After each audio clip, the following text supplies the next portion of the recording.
उच्च प्राथमिकता दी गई है। 2014 में आपने हमें सेवा का अवसर दिया तो देश में 12 करोड़ से ज्यादा शौचालय बने, इज्जतघर बने, 30 करोड़ से ज्यादा बहनों के बैंक खाते खुले, 2.5 करोड़ से ज्यादा घरों में बिजली का कनेक्शन दिया गया, 12 करोड़ से ज्यादा घरों में नल से जल पहुंचाया। यानी अनेक बड़ी योजनाओं के केंद्र में बहनों बेटियों को रखा गया। साथियों, 2 साल पहले यहां बनारस में सुकन्या समृद्धि योजना से जुड़ा बहुत बड़ा अभियान चलाया था। उस समय एक ही महीने में यहां काशी में 27,000 बेटियों के सुकन्या समृद्धि खाते खुलवाए थे और हर बेटी के बैंक खाते में 300 रुपये भी ट्रांसफर किए गए थे। बेटियों की शिक्षा में और बेहतर भविष्य में सुकन्या समृद्धि योजना बड़ी भूमिका निभा रही है। इस योजना से बेटियों की पढ़ाई को बल मिला है और मुद्रा योजना से बेटियों की कमाई सुनिश्चित हुई है। वहीं मातृवंदन योजना और आयुष्मान भारत योजना से बहनों बेटियों की दवाई का इंतजाम किया गया है। साथियों, पढ़ाई, कमाई और दवाई के साथ ही करोड़ों बहनों के नाम पर पहली बार कोई प्रॉपर्टी रजिस्टर हुई। पीएम आवास योजना के ज्यादातर घर भी बहनों के नाम पर होते हैं। आज हमार माई बहन सही में अपने घर का मलकिन बनत हैं। साथियों, हमारी सरकार का पूरा जोर बहनों की सुविधा और सुरक्षा पर रहा है। यही 2 चीजें हैं जो सशक्तिकरण की नींव मजबूत करती है। आपने यहां यूपी में अपनी आंखों के सामने हालात बदलते देखे। कुछ साल पहले तक जब यहां समाजवादी पार्टी की सरकार थी तो यूपी में बेटियों का घर से बाहर निकलना भी मुश्किल हो गया था।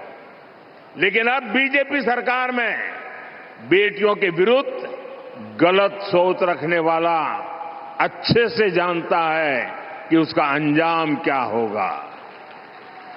साथियों, भारतीय न्याय संहिता ने भी बहनों बेटियों को सुरक्षा का नया भरोसा दिया है। इसके तहत महिलाओं के विरुद्ध गंभीर अपराधों में तेजी से फैसले आने लगे हैं। इसी प्रकार महिला थानों और परामर्श केंद्रों का नेटवर्क भी निरंतर बढ़ रहा है। आज यहां भी एक महिला पुलिस चौकी और परामर्श केंद्र के भवन पर काम शुरू हुआ है। ऐसे कदम बेटियों को सुरक्षा की गारंटी देते हैं। साथियों, जब महिलाओं की आर्थिक शक्ति बढ़ती है तो घर में उनकी आवाज भी उतनी ही बुलंद। Tonight at 7:30 p.m. on Super Prime Time with me, Gesu Bharadwaj, a Pahalgam-style attack orchestrated in Mumbai. We'll get you all the details on that. In fact, a major tiff between the TMC and the BJP over the deployment of Uttar Pradesh's IPS officer Ajay Pal Sharma, and also Iran's 3 conditions for truce with the United States that Donald Trump does not seem to be happy with. This and a lot more at 7:30 p.m. with me, Gesu Bharadwaj.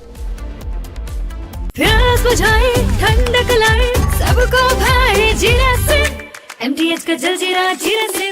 जीरा से असली refreshing, असली स्वाद, असली मजा। MTH। रानी, इस घर में कुछ है जो टूटता नहीं। ये पिलर कभी नहीं टूटेगा।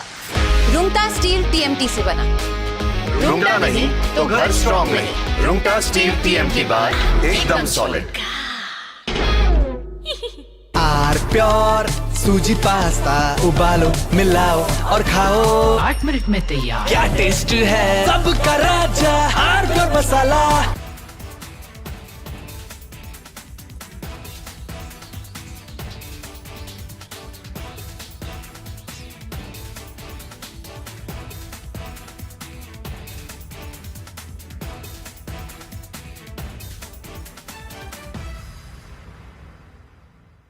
The Indian Air Force is giving its old MiG-29 fighter jets a powerful new weapon from Britain that turns them into modern fighters ready for today's battles. MiG-29s first came to India in the 1980s, have flown many missions along the tough borders with China and Pakistan. Now they are getting equipped with British ASRAAM missiles that make them as strong as NATO planes in close fights.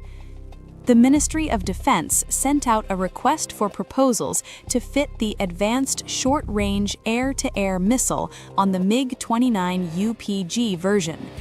This British missile from the company MBDA replaces the old Russian R-73 that pilots used for years. The R-73 could only reach targets 10 to 15 kilometers away, which forced pilots to fly too close to the enemy and take big risks. The ASRAAM changes all that. It can hit targets more than 25 kilometers away, almost double the old range. It flies at Mach 3 speed and uses a smart infrared seeker that ignores enemy flares and jamming better than before. The Indian Air Force flies more than 55 of these MiG-29 UPG jets in frontline squadrons. These planes guard the northern and western borders day and night. Earlier upgrades added new radars, engines, and digital cockpits, but the short-range missiles stayed old. Now the ASRAAM brings fire-and-forget technology. Once the pilot locks on and fires, the missile finds the target on its own, even if the jet turns away to dodge enemy fire. It also works with helmet-mounted displays, so the pilot can just look at the enemy plane through the visor and the missile follows the eyes. This high off-bore sight ability lets the jet attack from strange angles without turning the whole plane first. This upgrade matters a lot because the region stays tense. Pakistan flies JF-17 jets with modern PL-10 missiles that reach farther and lock on quicker. China uses even better systems on its J-20 stealth fighters and other planes. In a real dogfight, the old MiG-29 with R-73 could lose the first shot. With ASRAAM, the Indian pilots get longer reach, faster lock, and higher chance to survive. The missile also works well against low-flying drones that are hard to see on radar. Many experts see drone swarms as the new big threat in air wars, and this upgrade gives the MiG-29 a strong answer. The ASRAAM already proved itself on Indian planes. The Air Force fitted it successfully on the homemade LCA Tejas and the Jaguar fighters. Those tests went smooth, so putting it on the MiG-29 UPG is a natural next step. The request includes new launchers, special tools, testing equipment, and training for ground crews and pilots. Once the work finishes, the whole fleet will get the missiles step by step. This keeps the MiG-29 useful for many more years until newer Indian planes, like more Tejas and the Advanced Medium Combat Aircraft, join in big numbers. Upgrading the existing MiG-29 fleet saves huge money compared to buying fresh fighters from abroad. It also shows a smart way of mixing technology. India still uses Russian planes but adds Western weapons when they fit better. After supply problems from global sanctions, this diversification makes sure the Air Force never runs short of parts or missiles. The MiG-29 UPG with ASRAAM now matches the close combat power of top Western jets like the Eurofighter or Rafale. Pilots who fly the MiG-29 love its speed and quick turns. With the new missile, the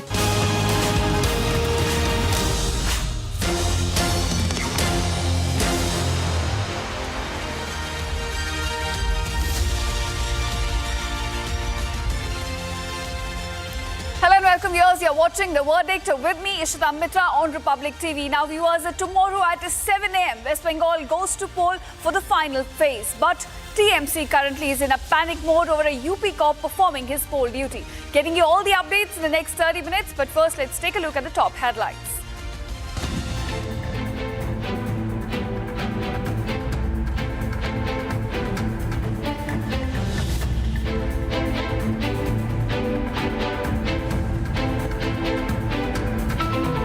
UP Encounter Specialist Ajay Pal Sharma's appointment as observer for Phase 2 polls has sent the TMC into a tizzy.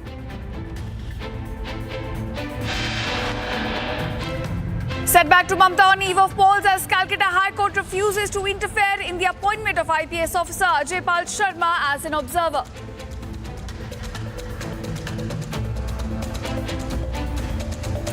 UP Encounter Specialist Singham gets down to business in Bengal, hunts for TMC goons including Jahangir Shah, warns of severe action against troublemakers. Security cover descends on Bengal ahead of Phase 2. CRPF companies conduct domination exercises and marches across sensitive areas. All eyes now on Bengal as the crucial second phase of voting for the assembly election to begin tomorrow at 7 a.m.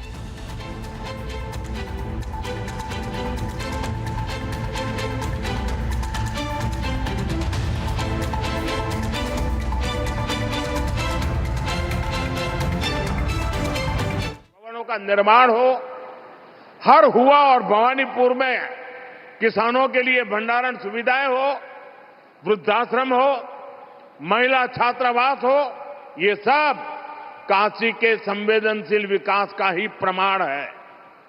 इन कार्यों से बनारस के लोगों को ही सबसे ज्यादा फायदा हो रहा है। साथियों, काशी की विरासत, यहां की धरोहर को सशक्त करने का अभियान भी निरंतर चल रहा है। संत कबीर स्थली का विकास और नगवा स्थित संत रविदास पार्क का जीर्णोद्धार, ये हमारे इसी अभियान का हिस्सा है। साथियों, हमारी काशी अविनाशी है, ये अनवरत चलने वाला शहर है। इसी तरह विकास का अभियान भी निरंतर गतिमान है। मैं नारी शक्ति का वंदन करते हुए एक बार फिर हमें आशीर्वाद देने के लिए मैं आपका आभार व्यक्त करता हूं और विकास कार्यों के लिए शुभकामनाएं देता हूं।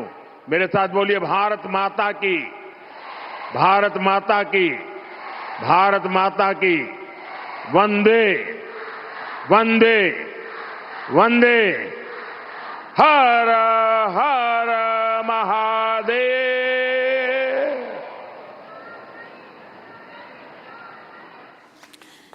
Now, viewers, that was Prime Minister Modi, who is on a two-day visit to Kashi, addressing people at a mega rally. In fact, now, viewers, we'll be switching back to the election updates coming to light from the state of West Bengal.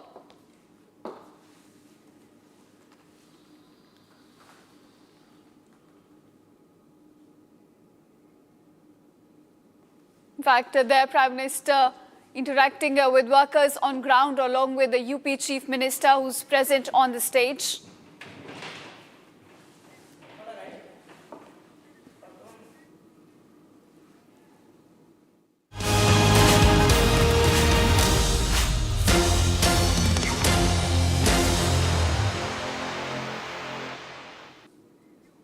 Now, viewers, the final phase of voting is tomorrow in Bengal. Now, on the eve of second phase of polling, the TMC looks really nervous and, in fact, apprehensive as well. The reason for it is the man on your screens. IPS officer from Uttar Pradesh, Ajay Pal Sharma, better known as Singham, for his no-nonsense approach towards law enforcement. Now, UP Singham has been posted as a police observer for the second phase of polling, and this has sent the TMC into a tizzy. So let's break down the entire story for you viewers by starting with who this officer is.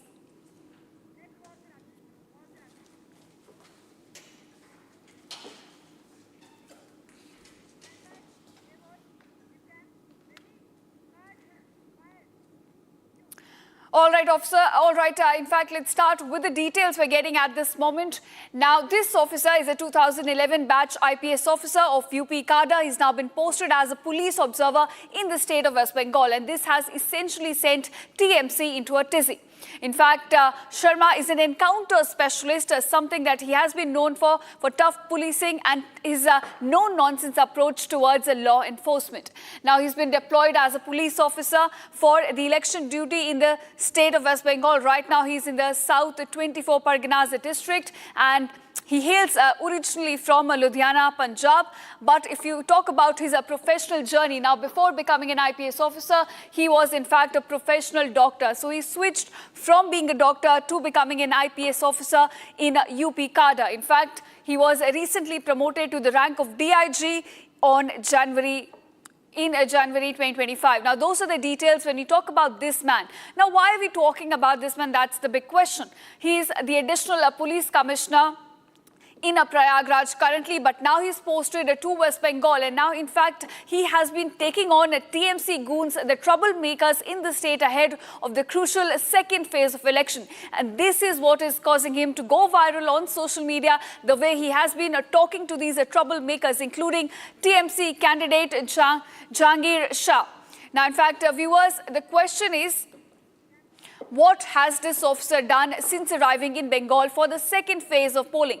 The answer is swift action and stern warnings. Now, Ajay Pal Singh wasted no time and hit the ground running. He issued firm warnings for the people of South 24 Parganas, the area for which he has been appointed. His sight is set on troublemakers, and he's determined to ensure that no voting is carried out.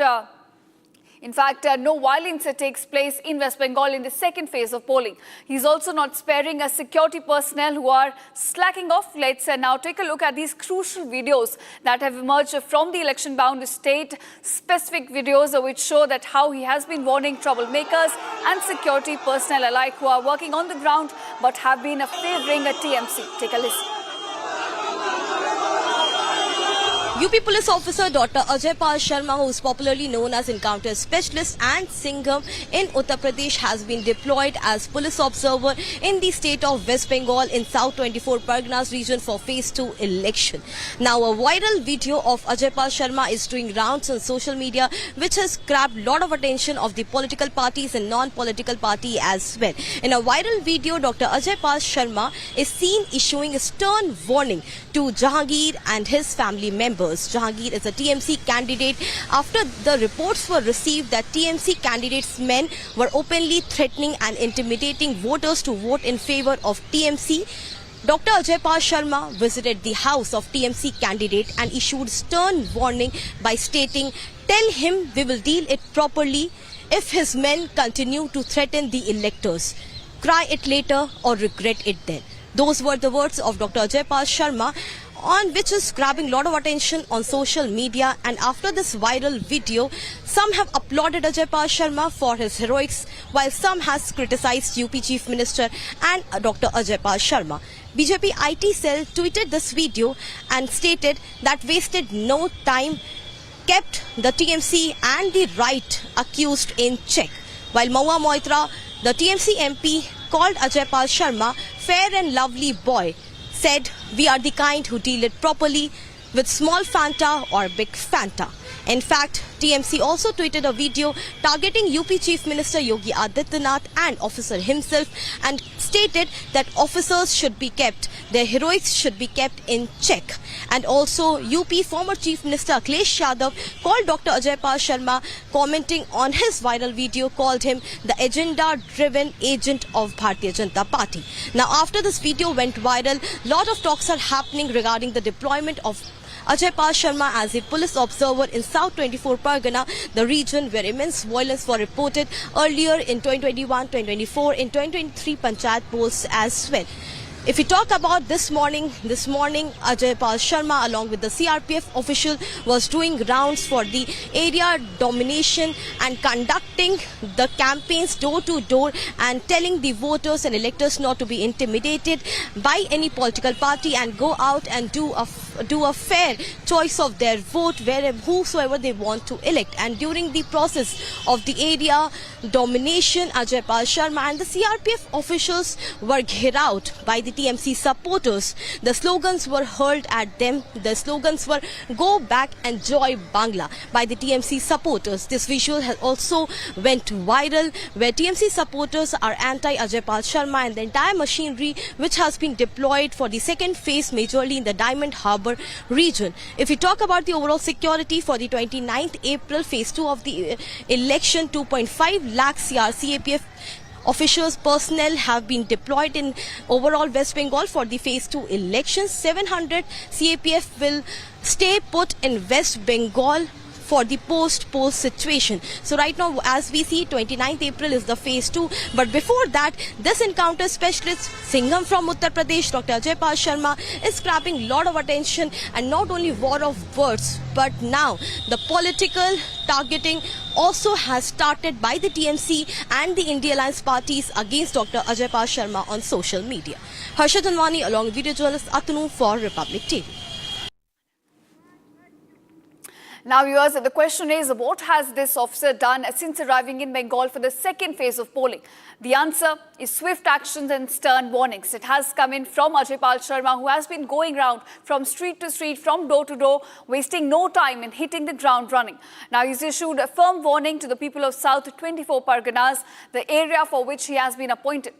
His side is clear that there should be no violence in the second and the final phase of election. He said that the voting should be carried out smoothly in this election, and he's also not sparing security personnel who are slacking off. Now, let's take a look at these crucial videos that have gone viral from the state of West Bengal, showing his tough action on the ground.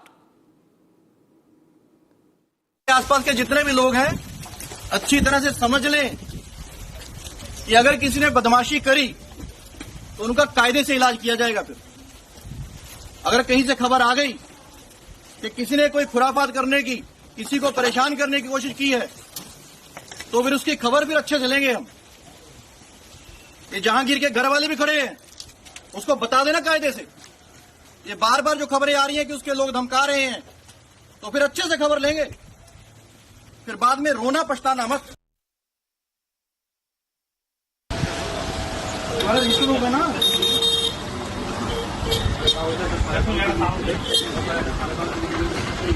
आने वाले कह रहे हैं कि vote नहीं, हमारा ऐसे कह रहा है कि 10 लोग हैं यहाँ पे, तुम कह रहे 14 लोग हैं यहाँ पे, तमाशा है क्या? 1 महीना हो गया कि नहीं?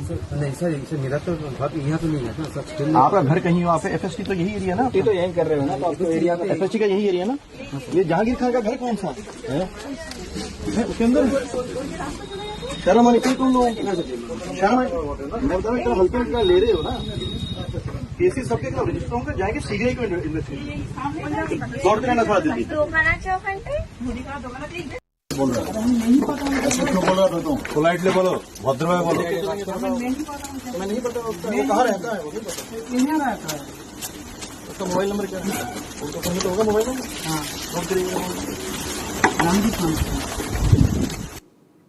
Now, viewers, with just a few hours are left before the final phase of election in West Bengal, the TMC is completely switching over to panic mode. And this is over the tough action coming in from the UP Cop Ajay Pal Sharma. Now, the TMC has come down to issuing open threats, with the TMC candidate Jahangir Shah threatening to slit Ajay Pal's throats. Take a listen.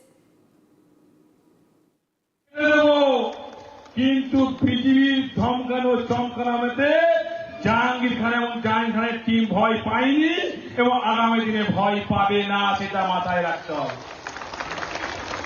আজকে ওরা অনেক খেলা দেখাচ্ছে, তা খেলা তো ওরা শুরু করেছে, শেষটা কিন্তু আমরা করব। খেলা তো ওরা শুরু করেছে, কিন্তু শেষটা আমরা করব।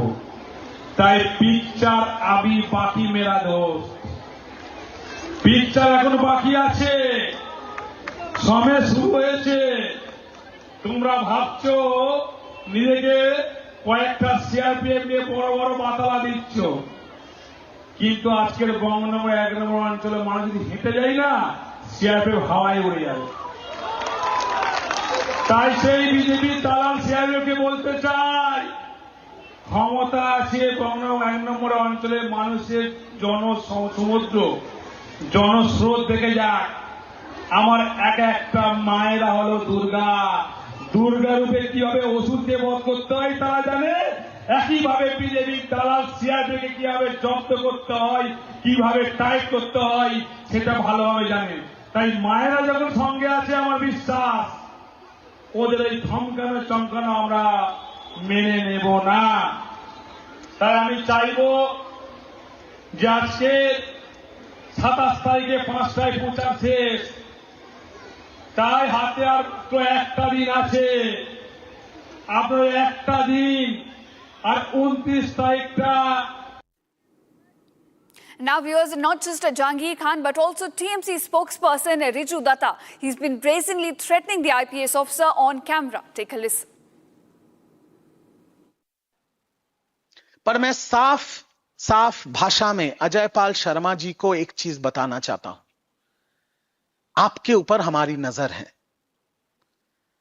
आप जो ये गैर कानूनी काम कर रहे हैं, ये जो रात के अंधेरे में रेड्स कर रहे हैं, ये जो महिलाओं के साथ अश्लील व्यवहार कर रहे हैं, ये जो डायमंड हार्बर के लोगों को धमका रहे हैं, चमका रहे हैं, ये जो असंवैधानिक काम आप कर रहे हैं अपने बीजेपी के मालिकों के निर्देश पे, मैं आपको इतना बता देना चाहता हूं, 4 तारीख रिजल्ट निकलने के बाद आप जहां भी भाग जाएं आप छुप नहीं पाएंगे। आपको ऐसा लगता होगा कि हम एक दूसरे राज्य से आए हैं, वहां पर हम चले जाएंगे और मेरा बीजेपी का मालिक मुझे बचा लेगा। मैं आपको सीधी तौर पे यह कहना चाहता हूं कि आपके खिलाफ एफआईआर होगा, आपके खिलाफ चार्जशीट होगा और आपको घसीट के कोर्ट में लाया जाएगा, जहां पर कानून सख्त से सख्त कार्रवाई आपके खिलाफ करेगी। कोई राज्य, कोई बीजेपी का मालिक आपको बचा नहीं पाएगा। Tonight at 7:30 p.m. on Super Prime Time with me, Gesu Bharadwaj, a Pahalgam-style attack orchestrated in Mumbai. We'll get you all the details on that. In fact, a major tiff between the TMC and the BJP over the deployment of Uttar Pradesh's IPS officer Ajay Pal Sharma, and also Iran's 3 conditions for truce with the United States that Donald Trump does not seem to be happy with. This and a lot more at 7:30 p.m. with me, Gesu Bharadwaj.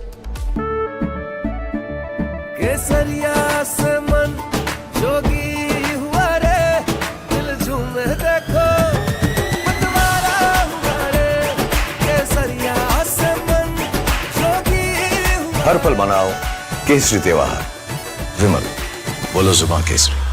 The Indian Air Force is giving its old MiG-29 fighter jets a powerful new weapon from Britain that turns them into modern fighters ready for today's battles. MiG-29s first came to India in the 1980s, have flown many missions along the tough borders with China and Pakistan. Now they are getting equipped with British ASRAAM missiles that make them as strong as NATO planes in close fights. The Ministry of Defense sent out a request for proposals to fit the advanced short-range air-to-air missile on the MiG-29 UPG version. This British missile from the company MBDA replaces the old Russian R-73 that pilots used for years. The R-73 could only reach targets 10 to 15 kilometers away, which forced pilots to fly too close to the enemy and take big risks. The ASRAAM changes all that. It can hit targets more than 25 kilometers away, almost double the old range. It flies at Mach 3 speed and uses a smart infrared seeker that ignores enemy flares and jamming better than before. The Indian Air Force flies more than 55 of these MiG-29 UPG jets in frontline squadrons. These planes guard the northern and western borders day and night. Earlier upgrades added new radars, engines, and digital cockpits, but the short-range missiles stayed old. Now the ASRAAM brings fire-and-forget technology. Once the pilot locks on and fires, the missile finds the target on its own, even if the jet turns away to dodge enemy fire. It also works with helmet-mounted displays, so the pilot can just look at the enemy plane through the visor and the missile follows the eyes. This high off-bore sight ability lets the jet attack from strange angles without turning the whole plane first. This upgrade matters a lot because the region stays tense. Pakistan flies JF-17 jets with modern PL-10 missiles that reach farther and lock on quicker. China uses even better systems on its J-20 stealth fighters and other planes. In a real dogfight, the old MiG-29 with R-73 could lose the first shot. With ASRAAM, the Indian pilots get longer reach, faster lock, and higher chance to survive. The missile also works well against low-flying drones that are hard to see on radar. Many experts see drone swarms as the new big threat in air wars, and this upgrade gives the MiG-29. Singham rattles Trinamool cadre.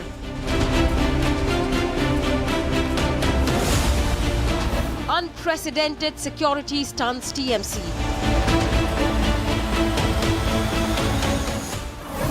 Debating tonight at 9 p.m.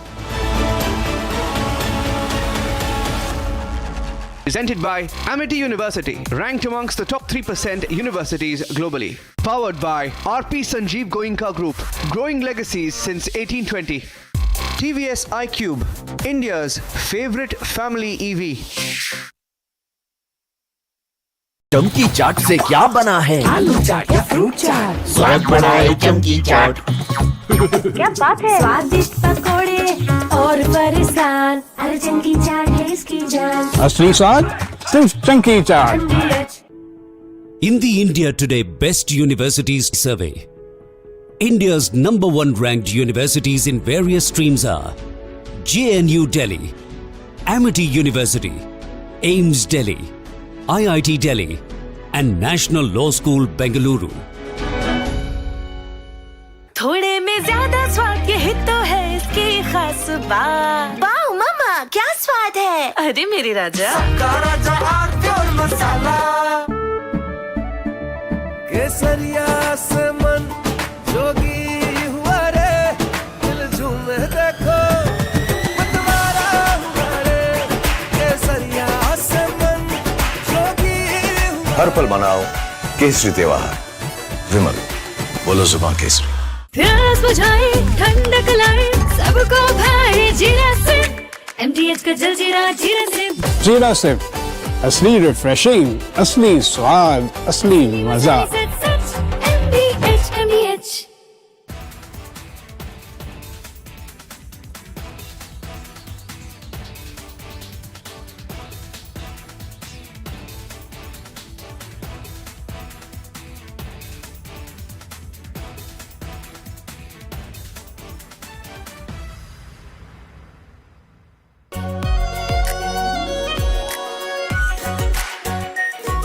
Pure Shahi Paneer Masala. Delicious, healthy, every day. The Indian Air Force is giving its old MiG-29 fighter jets a powerful new weapon from Britain that turns them into modern fighters ready for today's battles. MiG-29s first came to India in the 1980s, have flown many missions along the tough borders with China and Pakistan. Now they are getting equipped with British ASRAAM missiles that make them as strong as NATO planes in close fights. The Ministry of Defense sent out a request for proposals to fit the Advanced Short-Range Air-to-Air Missile on the MiG-29 UPG version. This British missile from the company MBDA replaces the old Russian R-73 that pilots used for years. The R-73 could only reach targets 10 to 15 kilometers away, which forced pilots to fly too close to the enemy and take big risks. The ASRAAM changes all that. It can hit targets more than 25 kilometers away, almost double the old range. It flies at Mach 3 speed and uses a smart infrared seeker that ignores enemy flares and jamming better than before. The Indian Air Force flies more than 55 of these MiG-29 UPG jets in frontline squadrons. These planes guard the northern and western borders day and night. Earlier upgrades added new radars, engines, and digital cockpits, but the short-range missiles stayed old.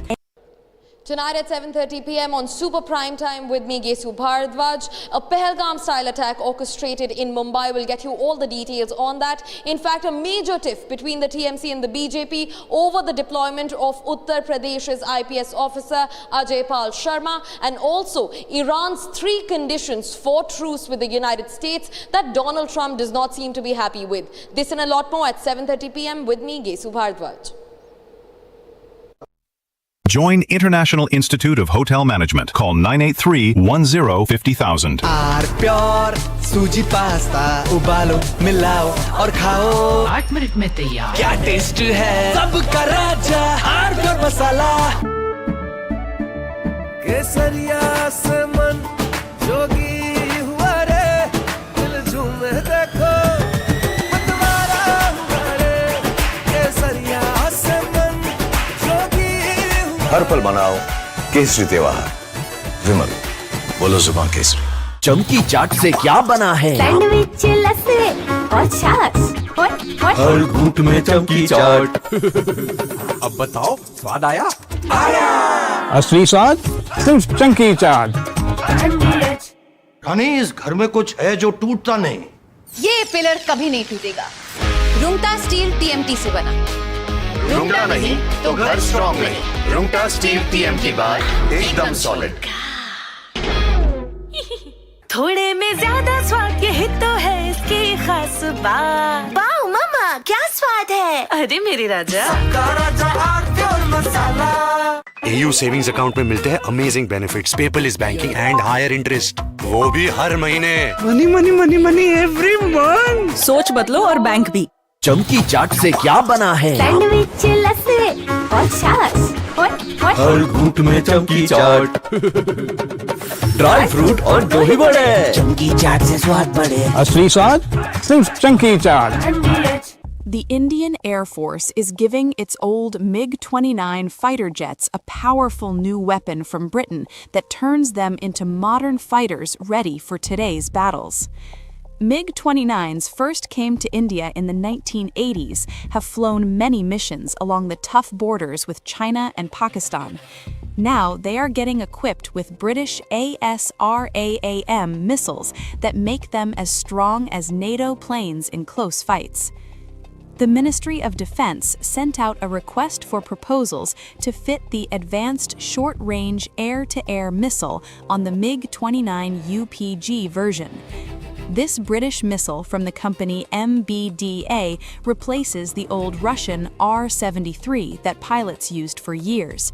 The R-73 could only reach targets 10 to 15 kilometers away, which forced pilots to fly too close to the enemy and take big risks.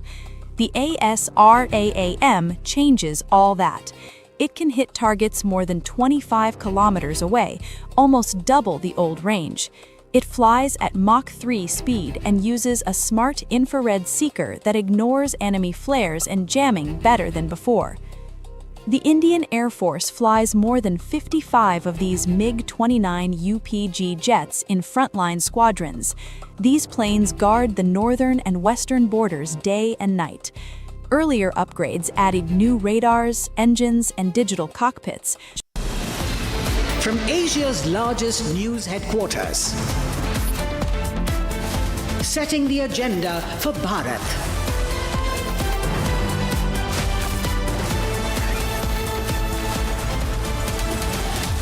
You're watching Republic.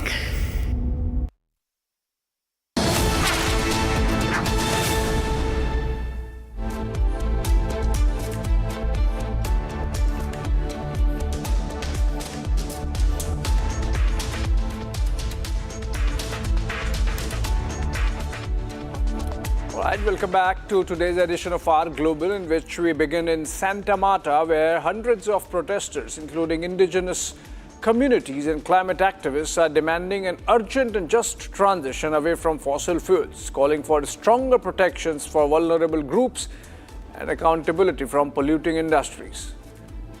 Then we come to Indonesia, where a devastating train collision near Jakarta has left multiple people dead and dozens injured, raising fresh concerns over rail safety to the Chinese trains.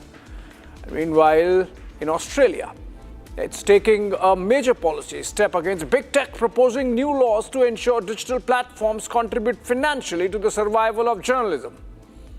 And then in the Strait of Hormuz, escalating tensions tied to regional conflict and energy security are adding further strain to already fragile global markets.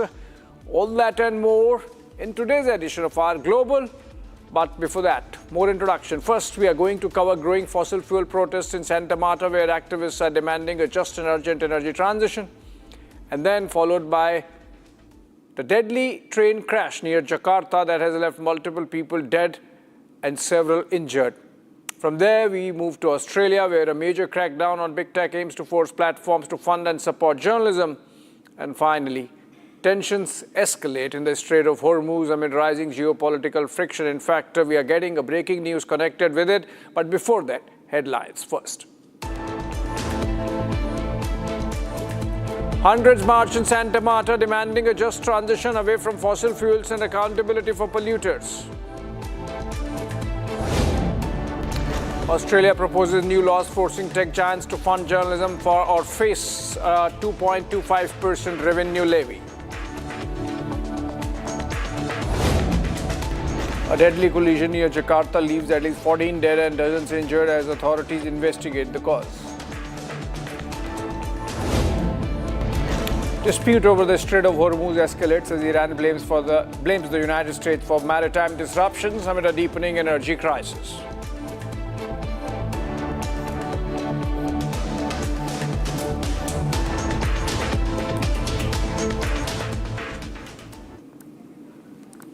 All right, let's begin with the Colombian city of Santa Marta and massive protests happening there. The people are calling for a rapid end to fossil fuels, which means you cannot use petrol and diesel if these protesters get their way.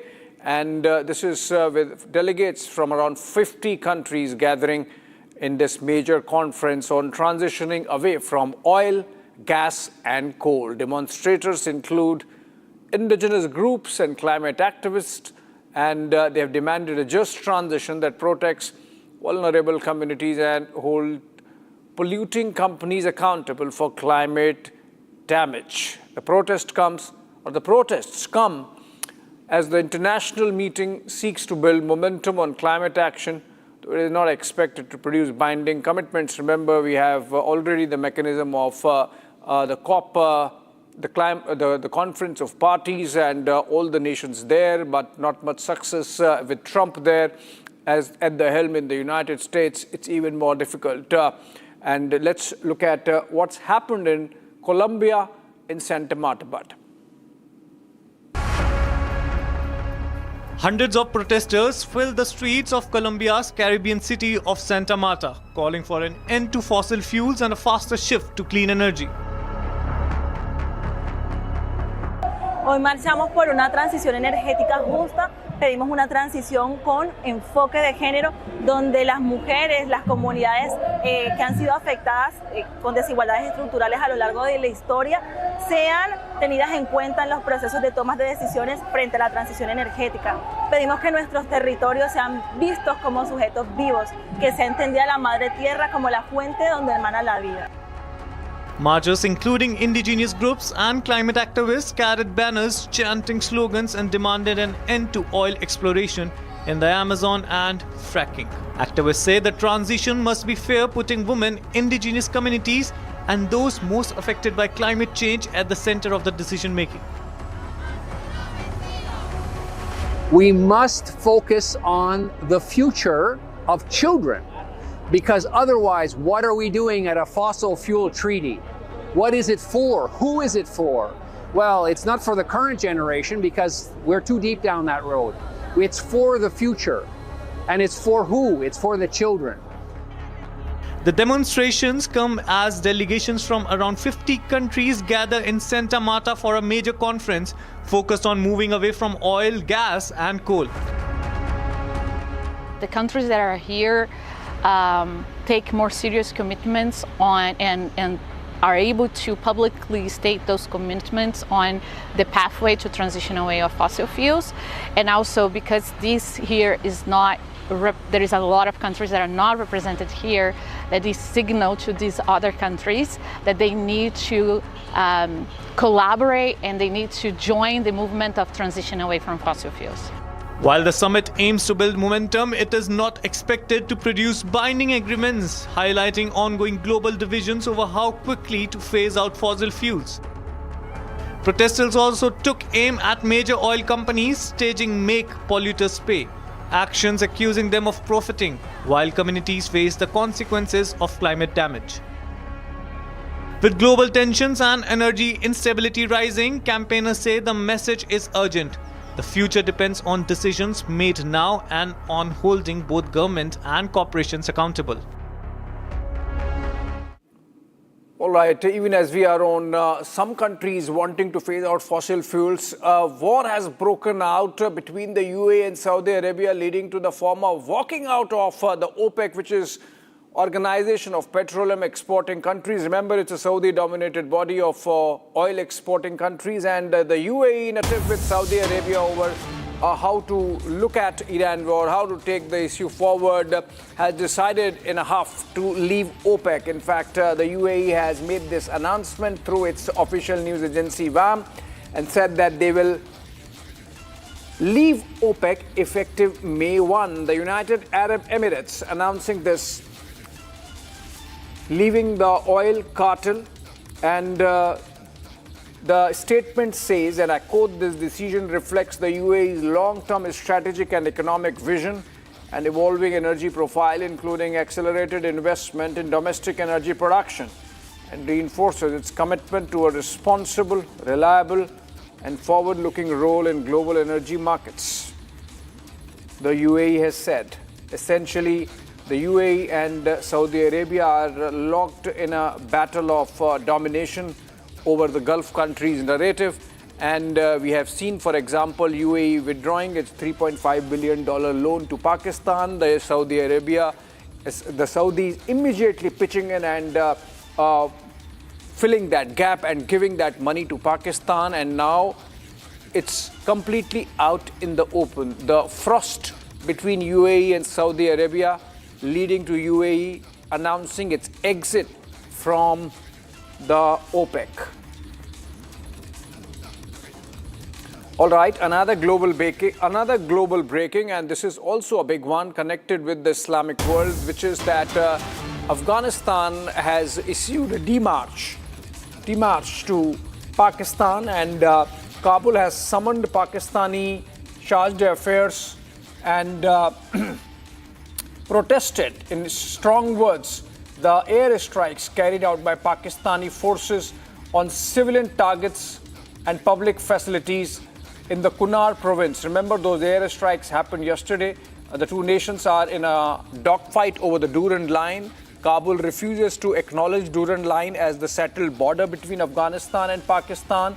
And now this protest coming in by way of Afghan Foreign Ministry summoning the Pakistani charge d'affaires and issuing a demarche on the airstrikes carried out, which led to many civilian injuries and a couple of deaths, particularly the targeting of Kunar University.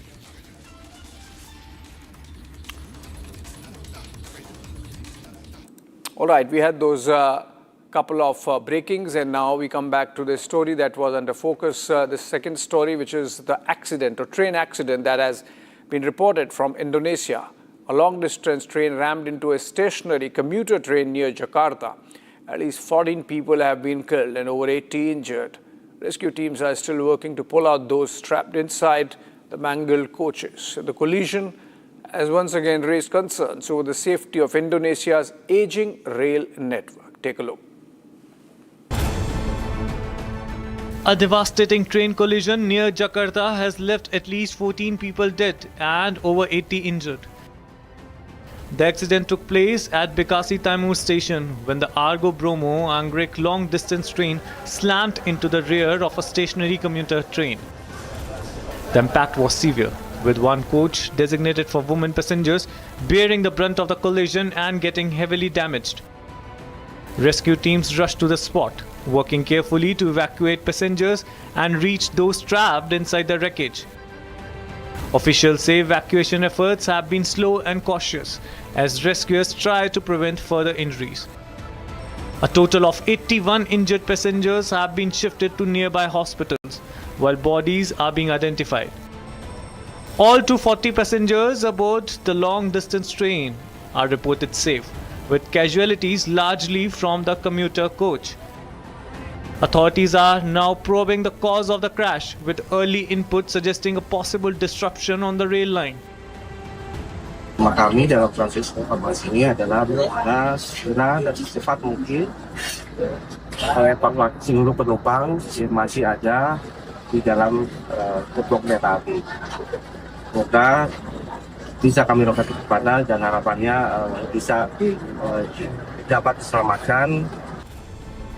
The investigation has been handed over to the National Transportation Safety Committee to determine accountability and prevent future accidents or incidents. With a history of frequent rail accidents, the latest tragedy has once again exposed serious safety concerns on Indonesia's aging railway network.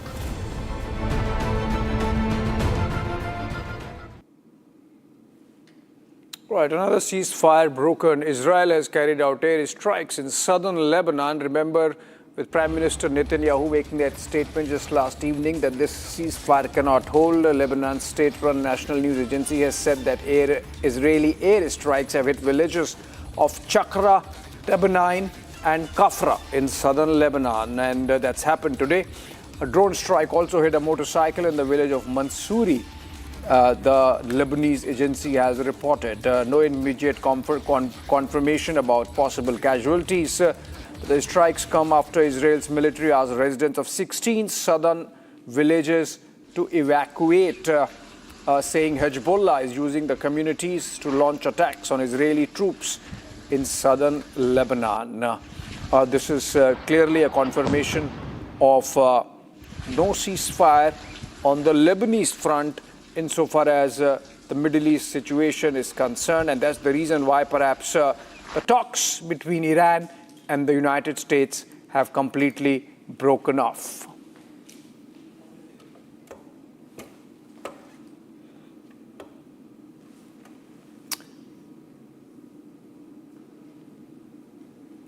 All right, now we move on to the next one under focus in this edition of our Global, which is Australia's decision to make big tech pay for news, with Prime Minister Anthony Albanese unveiling draft laws that would require platforms like Meta, Google and TikTok to strike deals with media outlets or face a levy of up to 2.25% of their local revenue. It's a move aimed at supporting journalism and strengthening media sustainability rather than raising government funds.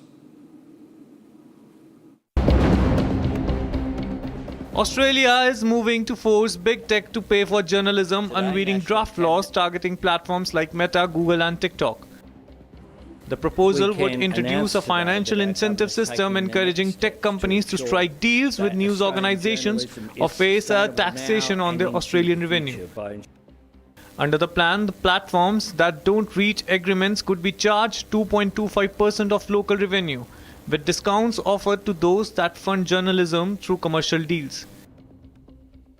We can announce today that our government is taking the next steps to ensure that Australian journalism is sustainable now and into the future by ensuring that large digital platforms cannot avoid their obligations under the new Media Bargaining Code. The news bargaining incentive will go to the next stage. We released a discussion paper in November. We had submissions in December, and today we're releasing an exposure draft of the legislation. That is an exposure draft which will encourage deal making between the platforms and news organisations. Prime Minister Anthony Albanese says the goal is to ensure media sustainability, not to raise government funds. This is not about government revenue. Every single dollar will go back to journalists, to pay for the journalism that you all produce here in the gallery, but in newsrooms right around the country. produce as well. This is important for the integrity of the system. We have engaged in extensive consultation. At this point, the three organisations, Meta, Google and TikTok as well, have been consulted with and we'll continue to engage with. But we want to see these deals done as were previously done under the previous regime. But it is a regime that did need reform, and that is precisely why we are doing it today. The government estimates the scheme could generate up to 250 million Australian dollars annually to be redistributed to news organisations based on journalist employment. We think that investment in journalism is critical to a healthy democracy. It matters. It's something that defines the way that Australian society operates. And frankly, if the work has been done by the people here at this press conference and in other places right around Australia, then your work needs to have a monetary value attached to it. It shouldn't just be able to be taken by a large multinational corporation and used to generate profits for that organisation with no compensation appropriate for the people who produce that creative content. It marks Australia's second push to make digital giants pay for news, as earlier agreements have unravelled, with some platforms pulling news content from their services. Now that sounded like relevant, but moving on from Australia back to Middle East, as global tensions threaten to rise over the continuing naval blockade on the Strait of Hormuz, despite the US and Iran having their ongoing ceasefire talks. Though of course in a stalemate, the Iranian ambassador has denied any responsibility and accountability for the resultant energy and economic crisis. This, as he claims, the responsibility for disruption, or says that the disruption is entirely the responsibility of the United States and its supporters. Global tensions simmer as countries continue to face a West Asia war consequent economic and energy crisis, which is now escalating amid US blockade on the Strait of Hormuz. This blockade, part of US's tactic to force Iran to agreeing into a ceasefire on US's terms. This blockade has furthered the energy crisis, prompting the attention and unites a call for action across countries. And now, after the United Nations Security Council met Monday to discuss safety and protection of waterways in the maritime domain, Iranian Ambassador Amir Saeed Iravani addressed members of the media to assert that Iran is not responsible for the closure of Strait of Hormuz. Responsibility for any disruption to maritime transport lies with the aggressors, the United States and its supporters. Any claims to the contrary is unfounded. This follows his claim earlier, justifying Iran's responses to the US as Iran's right and obligations under the law of sea.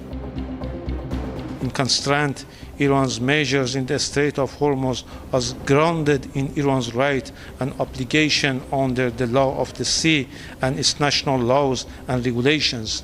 Iran's lawful measures aim to strike an appropriate balance between security interests of the coastal state and the continued safe conduct of navigation in the Strait of Hormuz in a highly volatile environment.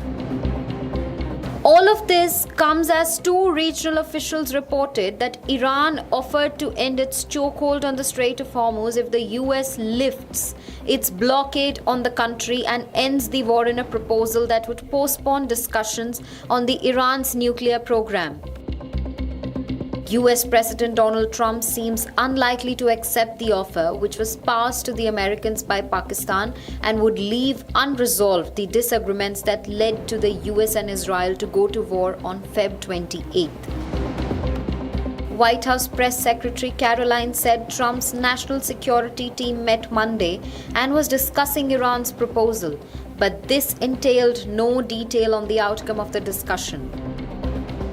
What's left to be seen hereon is how the US retorts to Iran's claims and the implications, if any, to befall the already worsening energy crisis amid the Strait of Hormuz blockade.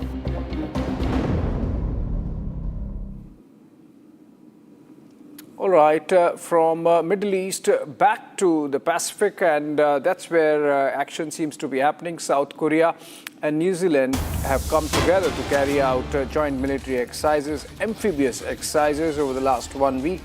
And South Korea's defense ministry has said that the troops, or their troops, were joined in by a platoon of New Zealand army. Remember, New Zealand is a small country, platoon is a big size there. And the exercises featured more than 3,000 combined forces from South Korea, South Korean Navy, Air Force and Marines. So 3,000 troops of South Korea and a platoon strength of New Zealand. They have signed a free trade agreement with us. These are the pictures of the amphibious exercises there, and they want to send across a message together to China perhaps, because that's the reigning power in the geography. And amphibious exercises there, essentially South Korean troops with a smattering of New Zealand with the Kiwis, and announcing a joint military drill there, the two nations, New Zealand and South Korea. Tremendous firepower there of the amphibious force.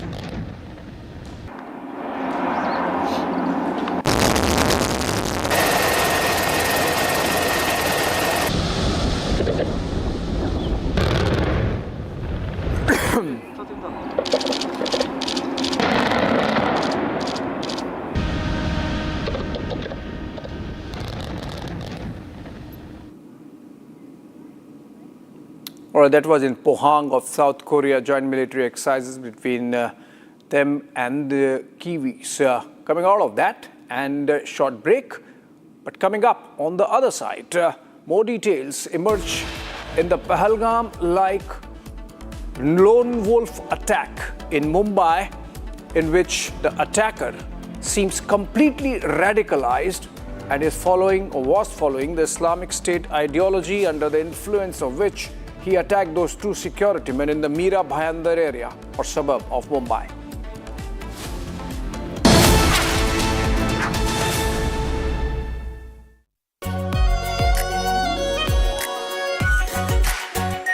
Our pure Shahi Paneer Masala. Delicious, healthy, every day. In the India Today Best Universities Survey, India's #1 ranked universities in various streams are JNU Delhi, Amity University, AIMS Delhi, IIT Delhi, and National Law School Bengaluru. चमकी चाट से क्या बना है? आलू चाट या fruit चाट? स्वाद बनाए चमकी चाट। क्या बात है? स्वादिष्ट पकोड़े और फरसान, अरे चमकी चाट है इसकी जान। असली स्वाद सिर्फ चमकी चाट। केसरिया से मन जोगी हुआ रे, दिल झूमे देखो मतवारा हुआ रे। केसरिया से मन जोगी हुआ। हर पल मनाओ केसरी त्योहार। विमल, बोलो जुबान केसरी। आर प्योर सूजी पास्ता, उबालो मिलाओ और खाओ, 8 मिनट में तैयार। क्या टेस्ट है सबका राजा R pure masala. AU current account के साथ मिलता है free UPI QR overdraft facility और एक ही ऐप से बैंक के सारे काम। AU सोच बदलो और बैंक भी। प्यास बुझाए ठंडक लाए सबको भाए जीरा सिप, MTH का जलजीरा जीरा सिप। जीरा सिप, असली रिफ्रेशिंग, असली स्वाद, असली मजा। MTH।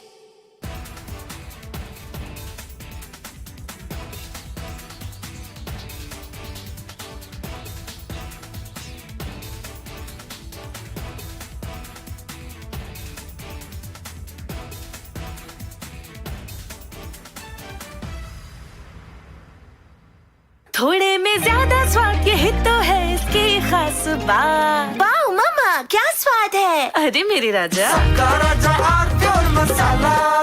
The Indian Air Force is giving its old MiG-29 fighter jets a powerful new weapon from Britain that turns them into modern fighters ready for today's battles. MiG-29s first came to India in the 1980s, have flown many missions along the tough borders with China and Pakistan. Now they are getting equipped with British ASRAAM missiles that make them as strong as NATO planes in close fights. The Ministry of Defense sent out a request for proposals to fit the Advanced Short-Range Air-to-Air Missile on the MiG-29 UPG version. This British missile from the company MBDA replaces the old Russian R-73 that pilots used for years.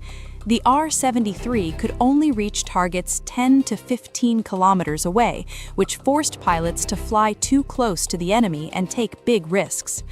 The ASRAAM changes all that. It can hit targets more than 25 kilometers away, almost double the old range. It flies at Mach 3 speed and uses a smart infrared seeker that ignores enemy flares and jamming better than before. The Indian Air Force flies more than 55 of these MiG-29 UPG jets in frontline squadrons. These planes guard the northern and western borders day and night. Earlier upgrades added new radars, engines, and digital cockpits, but the short-range missiles stayed old. Now the ASRAAM brings fire-and-forget technology.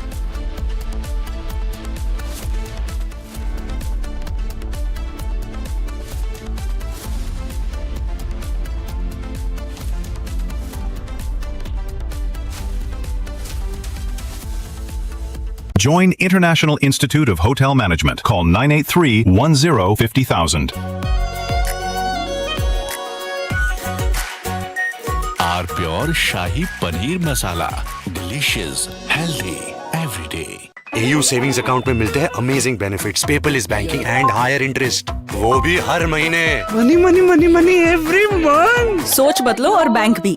चमकी चाट से क्या बना है? आलू चाट या fruit चाट, स्वाद बनाए चमकी चाट। क्या बात है, स्वादिष्ट पकोड़े और फरसान, अरे चमकी चाट है इसकी जान। असली स्वाद सिर्फ चमकी चाट। केसरिया से मन जोगी हुआ रे, दिल झूमे देखो मतवारा हुआ रे। केसरिया से मन जोगी हर पल मनाओ केसरी त्योहार। विमल, बोलो जुबान केसरी। आर प्योर सूजी पास्ता, उबालो मिलाओ और खाओ, 8 मिनट में तैयार। क्या टेस्ट है, सबका राजा आर प्योर मसाला। रानी, इस घर में कुछ है जो टूटता नहीं। ये पिलर कभी नहीं टूटेगा। रुंगटा स्टील TMT से बना।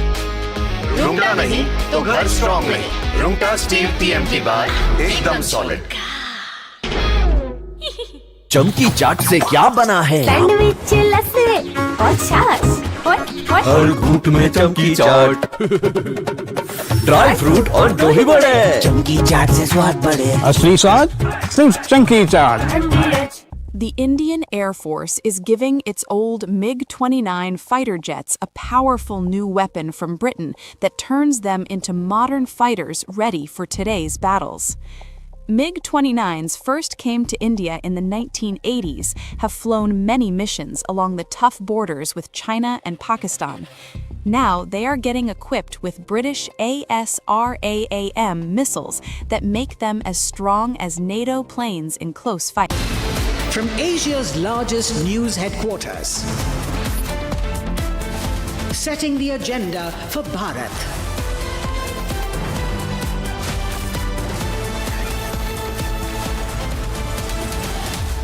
You're watching Republic.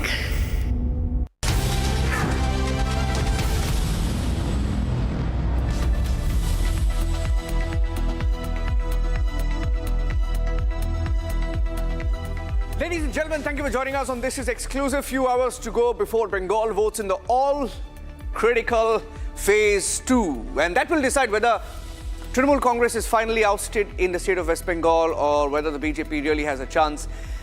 But there is one person who's making the headlines even before the elections, and he's been the face of the final countdown before phase 2. And his name is Ajay Pal Sharma. He's popularly called the Singham of Uttar Pradesh, an encounter specialist who the opposition does not like. So you have encounter specialists, some who are loved by the government, some who are hated by the opposition, and he's one of them. And he's in Bengal. He's a no-nonsense kind of person, and he's very, very, very, very, very, very aggressive, something that the Trinamool Congress does not like. We have videos of him in Bengal and why the Trinamool Congress is upset with him. And we have some exclusive details of the Kalma stabbings right outside Mumbai. You've had this man called Ansari, the attacker, self-radicalized attacker called Zubair Ansari, returned from America in the wee hours of this morning, went around asking for directions to the mosque, asked people if they were Hindus, and if they were Hindus, he just stabbed them. He asked them if they could recite the Kalma, couldn't, so stabbed them. And finally, ladies and gentlemen, the story that went unreported from the national capital, they called him Bihari, and a policeman, a Delhi cop, called him a Bihari and then shot him dead. Shot dead for being a Bihari, and for some reason the Latins media hasn't even covered this story from the national capital. That and more coming up. Here are the headlines. This is exclusive.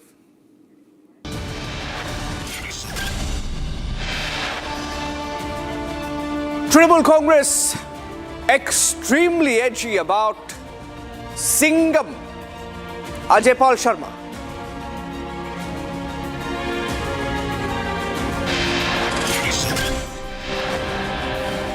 And the man that the Singham is going after, Jahangir Khan, a Mafia don, Abhishek Banerjee's aide, says that he will slit their throat. He says he will slit the throat of election observers, including Singham Ajay Pal Sharma.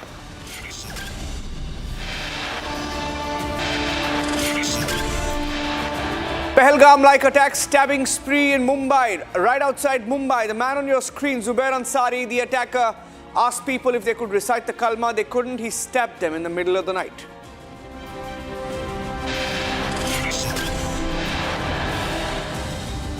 Details emerge. He was self-radicalized, returned from the USA, wanted Palestine, backed Hamas, fought for Gaza. Details of the self-radicalized Ansari on Republic.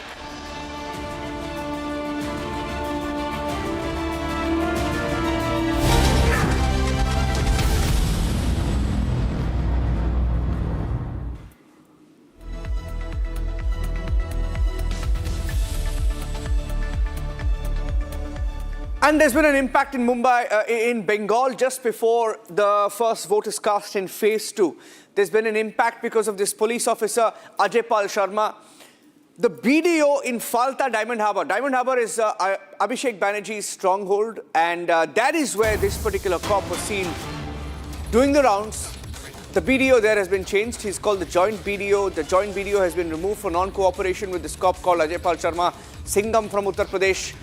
That has just happened, and there's also a complaint filed against Singham. So it's a battle just before the second phase. They're fighting it out. It's Trinamool Congress versus Singham, and it's Singham versus the pro-TMC lobby and establishment. So it is a fight between the centre and Bengal ahead of elections. He's going after the Mafia dons, and the Trinamool Congress is not liking it. The Falta BDO, the joint BDO there in that particular area called Falta in Diamond Harbour, has been removed for non-cooperation with this particular officer called Ajay Pal Sharma. That's the breaking news update coming in. So he's making waves. He's not being liked by the Trinamool Congress. They tried to Gherav him, they tried to stop him, they tried to hold protests, did not work. Take a look at the videos of this particular man. This is why they are so wary about him. Ajay Pal Sharma, a 2011 batch IPS officer, UP cadre. Even the Uttar Pradesh opposition, primarily consisting the Samajwadi Party, does not like him. Take a look at how he's getting them all rattled in Bengal.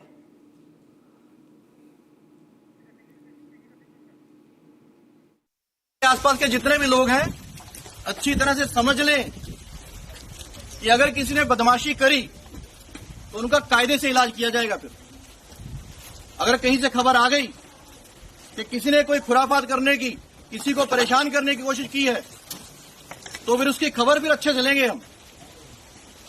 ये जहांगीर के घर वाले भी खड़े हैं, उसको बता देना कायदे से। ये बार बार जो खबरें आ रही हैं कि उसके लोग धमका रहे हैं, तो फिर अच्छे से खबर लेंगे, फिर बाद में रोना पछताना मत। शुरू होगा ना,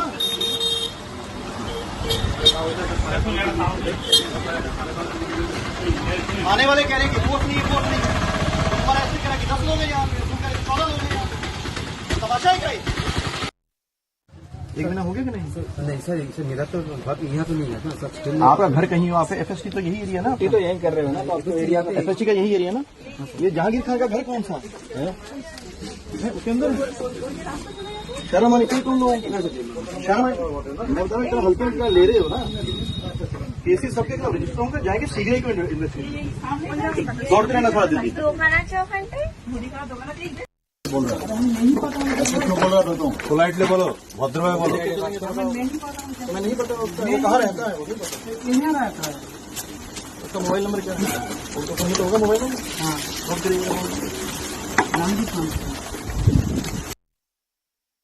Those were pictures that came in of this particular cop in action, looking for Jahangir Khan. Jahangir Khan is a Trinamool Congress leader, believed to also be a mafia don running a racket for the Trinamool Congress. That's the allegation that the BJP has made on record. Take a look at Jahangir Khan's response to all of this in Bengal, to the march of the police, to what Ajay Pal Singh has been doing, and the last few hours. Jahangir Khan was caught on camera issuing a death threat to security officials, telling them that we will slit your throat after elections. Take a look. কিন্তু পৃথিবীর ধমকানো চমকানোতে জাহাঙ্গীর খান এবং জাহাঙ্গীর খানের team ভয় পায়নি এবং আগামী দিনে ভয় পাবে না, সেটা মাথায় রাখতে হবে। আজকে ওরা অনেক খেলা দেখাচ্ছে, তা খেলা তো ওরা শুরু করেছে, শেষটা কিন্তু আমরা করব। খেলা তো ওরা শুরু করেছে, কিন্তু শেষটা আমরা করব। তাই পিকচার আবি বাকি মেরা দোস্ত, পিকচার এখন বাকি আছে, সময় শুরু হয়েছে। তোমরা ভাবছো নিজেকে কয়েকটা সিআরপিএফ নিয়ে বড় বড় মাতালা দিচ্ছ, কিন্তু আজকের গঙ্গনগর 1 নম্বর অঞ্চলে মানুষ যদি হেঁটে যায় না, সিআরপিএফ হাওয়ায় উড়ে যাবে। তাই সেই বিজেপি দালাল সিআরপিএফকে বলতে চাই, ক্ষমতা আছে গঙ্গনগর 1 নম্বর অঞ্চলের মানুষের জনসমুদ্র, জনস্রোত দেখে যাক। আমার একটা মায়েরা হলো দুর্গা, দুর্গা রূপে কিভাবে ওষুধ দিয়ে বধ করতে হয় তারা জানে, একইভাবে বিজেপি দালাল সিআরপিএফকে কিভাবে জব্দ করতে হয়, কিভাবে টাইট করতে হয় সেটা ভালোভাবে জানে। তাই মায়েরা যখন সঙ্গে আছে, আমার বিশ্বাস ওদের এই ধমকানো চমকানো আমরা মেনে নেব না। তাই আমি চাই। So that's the story developing in the state of Bengal, and we will be live starting 6 a.m. tomorrow when Bengal goes to polls in phase 2. 142 seats in phase 2 of the Bengal elections. Ladies and gentlemen, let's switch now and get you the visuals, the horrible images from right outside Mumbai. An incident that reminded us of the Pahalgam terror attack, because like in Pahalgam, you had an attacker going loose, asking people what their religion was and attacking them. That's the video of the attack. Pahalgam rerun in Mumbai, right outside Mumbai. This is in Mira Road, right outside Mumbai, where you can see this attacker, Zubair Ansari, there, stabbing people, running behind Hindus and stabbing them. He asked them what their religion was, asked them, aren't you a Hindu? Can you recite the kalma? And when they said they couldn't, stabbed them in the middle of the night. The attack itself reported at 3 a.m. this morning, and that's the video of the attacker. Republic has accessed more details of this self-radicalized Zubair Ansari. He asked people to recite the kalma, which is an Islamic declaration of faith, a request that they reportedly denied. He was living alone. He reportedly had returned from the USA, linked to an ISIS module, and the case has now been handed over to the Maharashtra ATS. It is investigating a possible lone wolf terror angle to this particular attack. The attack itself between 3 to 4 a.m. this morning, right outside Mumbai, where Ansari allegedly approached two guards, namely Rajkumar Mishra and Subroto Sen, at a construction site. Republic gets exclusive details. In fact, we also have a graphic of what was, a picture rather, of what was hung outside his door. We'll get you details of that and also details of what the victim has said to Republic TV in this particular case. Let's play those details out. That's the note that was placed on the attacker's door. It says, read Kul Huwu Allahu Ahad. Say Bismillah. Do Salam. Then enter. That was a note that was reportedly placed on the door of Zubair Ansari. Zubair Ansari, the attacker, in the attack outside Mumbai. The Maharashtra ATS, meanwhile, ladies and gentlemen, is also investigating the financial transactions of Zubair Ansari, the accused in the stabbings, the Kalma stabbings right outside Mumbai. He's a resident of Mira Road, Nayanagar, right outside Mumbai. He had travelled overseas several times and was residing in the United States of America. The ATS in Maharashtra is conducting an investigation into all these aspects and whether there's any financial link between him and anyone else. Mostly in America. That's the angle now. They're looking out rather on whether he had links to anybody there. That's the breaking news update. They're probing the foreign trips. We also spoke to the eyewitnesses. We went there to the location where the attack took place. This is what people told us there. The witnesses told us there and the reports that were filed by the Republic team.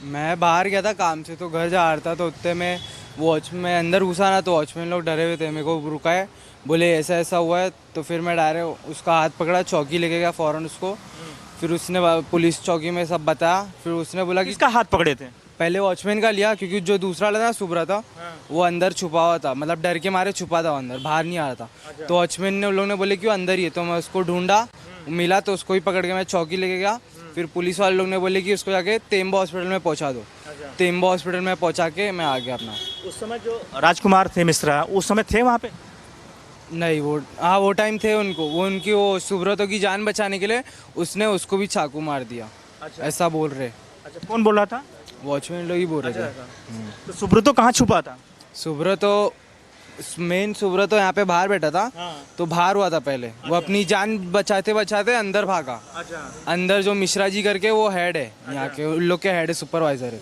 तो उनने इन लोग की जान बचाने के लिए तो उसको भी मार दिया चाकू उस समय कैसी स्थिति कैसी उनका हालात था राजकुमार मिश्रा का वो मैं देखा नहीं और सुब्रतो को ज़्यादा नहीं लगी थोड़ी एक ही पीठ पे लगी थी खाली कुछ बोल रहा था सुब्रतो हाँ वो बोल रहा था कुछ तो हुआ था बोल रहा था साइको था कुछ पागल था आके मार रहा था मैं इस समय आरोपी जुबैर अंसारी के घर के बाहर हूँ तस्वीरें दिखा रहा हूँ किस तरह से रूम नंबर 304 ये तस्वीरें देखिए और जो यहाँ नोटिस लगाया गया है ये पुलिस द्वारा नोटिस लगाया गया है और इस रूम को सील कर दिया गया है सबसे महत्वपूर्ण इंपॉर्टेंट चीज़ मैं दिखा रहा हूँ यहाँ पे जो नोटिस लगाया गया है ये आरोपी जुबैर अंसारी ने लगाया है और इसमें जो लिखा है वो हम बता रहे हैं दारूद शरीफ एक बार बोलो बिस्मिल्लाह कहो सलाम करो फिर अंदर आओ मतलब साफ तौर से है गैर मुस्लिम जुबैर अंसारी घर नहीं जा सकता है ये कहने के बाद तब जाकर आपको एंट्री मिलेगी तो साफ तौर से है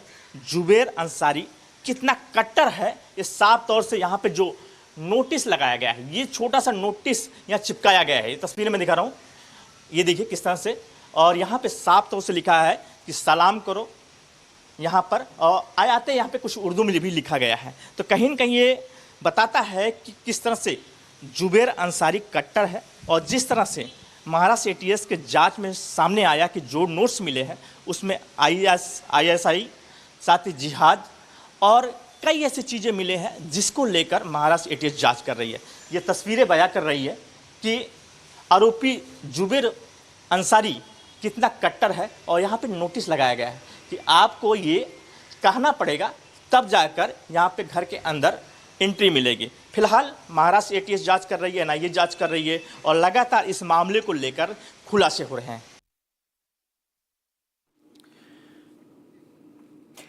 Next, we shift focus to a story from Delhi that largely went unreported by the media here, the Lutyens media, what we call the Lutyens media, went completely silent on how a Delhi police officer was arrested after he allegedly shot dead a 21-year-old man and injured another following an altercation over some noise on the street in Dwarka, New Delhi.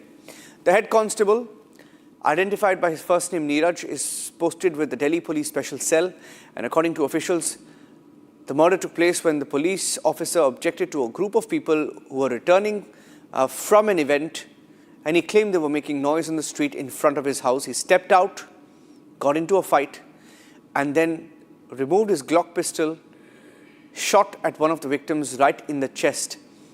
The bullet pierced the victim's chest, struck a second man who was critically injured. The victim's family has alleged that the shooting was motivated, and he called them Biharis, said, "You are a Bihari," and shot him dead. That's the allegation being made by the family. Now, the police is investigating into what has been claimed by the family. The accused was off duty at the point.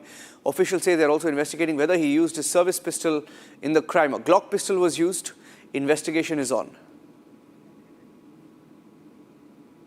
Republic spoke to the victim's family, and this is what they alleged while speaking to Republic on the identity. They said the Bihari identity was used to attack the victim in this case. Father of the victim Pandav Kumar with us, who died in the early hours of Sunday around 2 a.m., who was shot dead by a constable of special cell of Delhi police. Uncle ji, एक बात बताइए कि पांडव, पहले तो बताइए किस तरीके का लड़का था? दोस्त का बर्थडे में गया 7-8 आदमी, खाना वाना खा के करीब 1:30 बज गया मेन रोड पे गया। मेन रोड के सामने में घर पर दूसरी बस उतरा, बोला बिहारी ये प्लॉट खरीद लिया है, घर बना लिया है, गंद फैला दिया है। एक आदमी तो रगड़ दिया, भाग गया, सामान देखा तो भाग गया डर से। उधर से आया था, पकड़ लिया, मोटरसाइकिल नहीं स्टार्ट लिया, सामने में गोली भरा, और सामने में बैरल है पर रख के तब मारा सेट कैसे कर। इसका पार से पार हो के पीछा आदमी बला के लग गया। उस दिन दियाल में भर्ती है। माफी मांगा, हम कुछ नहीं किया है, कल के नहीं बिहारी की छोड़ेंगे नहीं। बिहारी को बहुत गंद मचा दिया है, 7-8 को गाड़ी दिया है, छोड़ेंगे हमने। तो आप कह रहे हैं कि वो बिहारी था, इस वजह से उसने कांस्टेबल ने क्रोध में आके गोली मारी उसको? हाँ, क्रोध मारा। ऊपर से दूसरी बस उतरा, सीसी कैमरा लगा है दोनों साइड, और उतर के और तकर बाद जाके सामने में गोली भरा है। 2 पिस्टन था, हम बोला हमारे भतिया 2 पिस्टन, और तब जाके डर से तो भाग गया 1-2 आदमी। उतर के आगे माफी मांगा, हम कुछ नहीं किया है, अपना हम गप करते हैं। कल के बिहारी सारे ये बिहारी ने सब गंद मचा दिया है, 10-12 को गाड़ी दिया है, और जमीन लेकर प्लॉट बना लिया है। बहुत बिहारी का अति हो गया है, पैसा वाला हो गया है।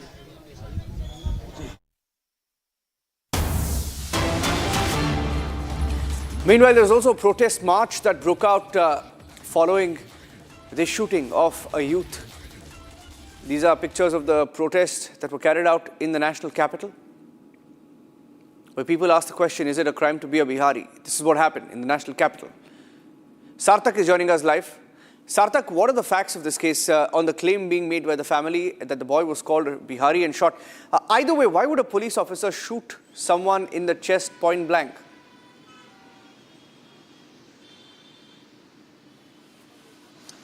Yes, Niranjan, this as much as it sounds unbelievable, the family members alleges that this was the primary reason why he got aggressive. He shot the 21-year-old boy Pandav Kumar right in the chest. They were returning back home at around 2 a.m. On Sunday morning from a birthday party when they got into a verbal altercation with this man who had issues with them making some noise, and then he started, allegedly according to the family, he started making some racial slurs at them. He started calling them Bihari, and how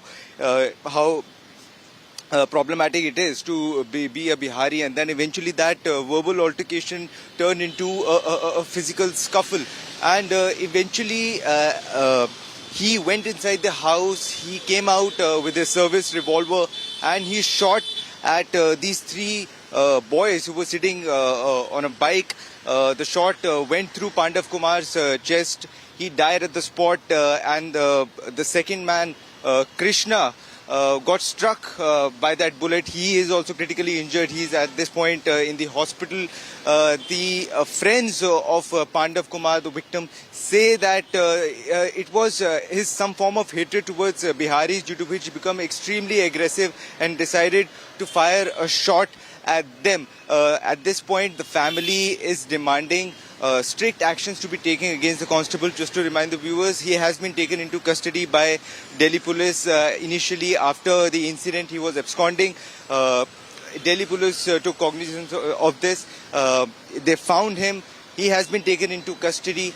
And further, what was the actual reason for which he made the shot? That is still being investigated by Delhi police. However, the family alleges that it was his personal hatred towards Bihari that made him extremely aggressive, and that was the reason why he shot a fire at them. Coming in, Sarthak, I have a breaking news update. I'll have to cut out of this for a bit. Donald Trump has claimed that Iran wants to open the Strait of Hormuz. He said Iran has just informed America that they are in a state of collapse and that they want to open the Strait of Hormuz as soon as possible as they try to figure out their leadership situation, which I believe they will be able to do. Thank you for your attention to this matter. So there's a big claim. Donald Trump once again saying that Iran wants to open the Strait of Hormuz, wants America to open the Strait of Hormuz as soon as possible. So it's an indication, perhaps, that maybe Donald Trump will be able to remove that blockade. Is that the hint, the bigger hint? He says Iran has requested America to open the Hormuz Strait as soon as possible as they figure out their leadership situation. He claims that Iran has told America that they're in a state of collapse. Now, this claim comes on the back of the reports that Americans and American leaders kept claiming that Iran is on the brink and that energy had been squeezed completely and that they were really struggling because of the blockade. So we will have to wait and watch how this plays out. Trump claiming Iran wants the Strait of Hormuz to be open. Will that mean they will open the Strait of Hormuz and end the blockade? We will keep an eye out on that. Ladies and gentlemen, that's it on this edition of This Is Exclusive. We're taking a break, but tomorrow is the big day. Tomorrow's exit poll day. Tomorrow is the final phase of the elections, the mini general election, phase 2 of Bengal. 142 seats. Republic will be live. Stay tuned.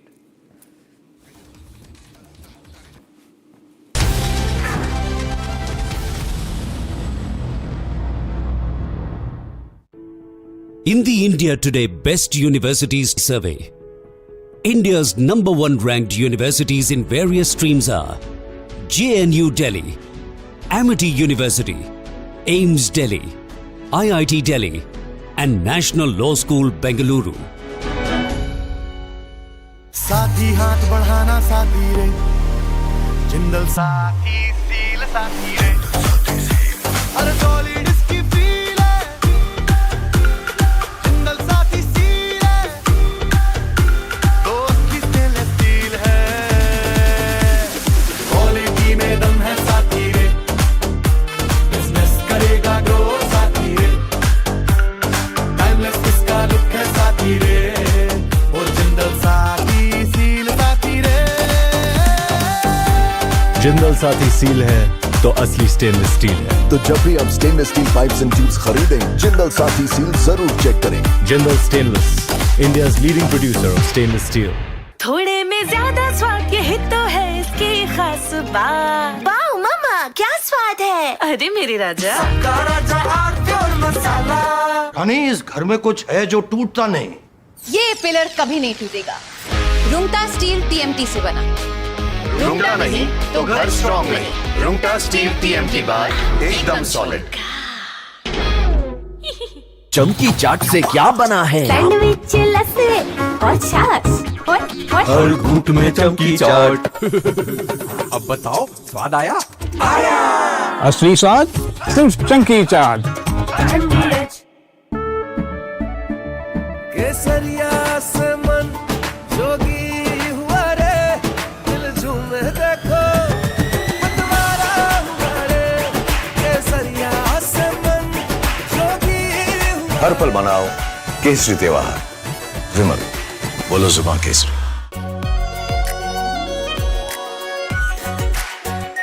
Are pure shahi paneer masala, delicious, healthy everyday. AU savings account में मिलते हैं amazing benefits, paperless banking and higher interest, वो भी हर महीने। Money money money money every month. सोच बदलो और बैंक भी। प्यास बुझाए, ठंडक लाए, सबको भाए जीरा से। MTH का जलजीरा जीरा से। जीरा से असली रिफ्रेशिंग, असली स्वाद, असली मजा। MTH।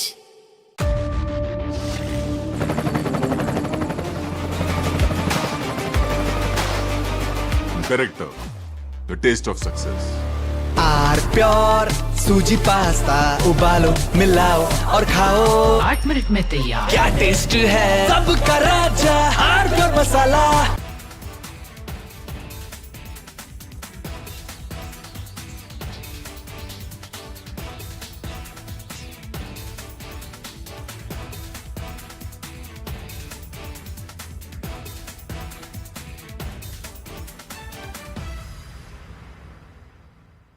The Indian Air Force is giving its old MiG-29 fighter jets a powerful new weapon from Britain that turns them into modern fighters ready for today's battles. MiG-29s first came to India in the 1980s, have flown many missions along the tough borders with China and Pakistan. Now they are getting equipped with British ASRAAM missiles that make them as strong as NATO planes in close fights. The Ministry of Defense sent out a request for proposals to fit the Advanced Short-Range Air-to-Air Missile on the MiG-29 UPG version.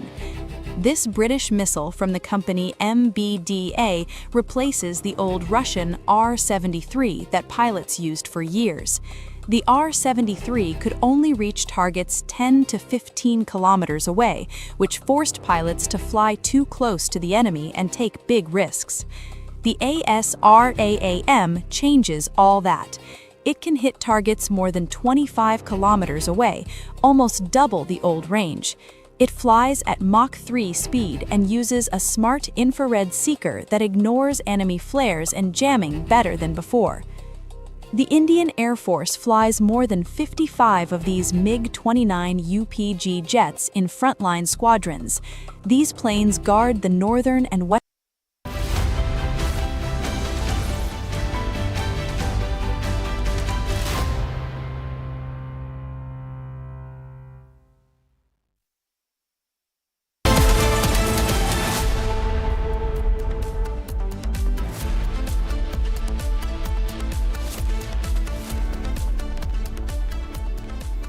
Hello and a very warm welcome. You're watching Super Prime Time on Republic TV. I'm Gesu Bharadwaj. And viewers, starting first, there is a Pahalgam-style attack that has taken place in Mumbai. In fact, we're getting you all the details. The attacker first asked the people if they were Hindus. He even asked them whether or not they could read the Kalma. And when they could not, he stabbed them. We're getting you all the details on that. But first, here's a check on your headlines for the hour. Take a look.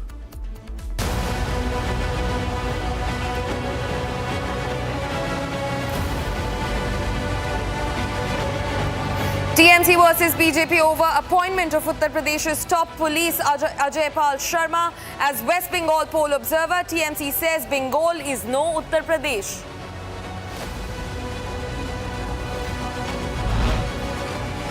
TMC candidate Jahangir Khan's open death threat to BJP over CRPF deployments in Bengal. TMC completely nervous after security measures in Bengal begin to stage protest against IPS officer deputed for Bengal polls. In a Pahalgam-style attack, Mumbai man stabs security guard after ISIS-linked material found at accused home.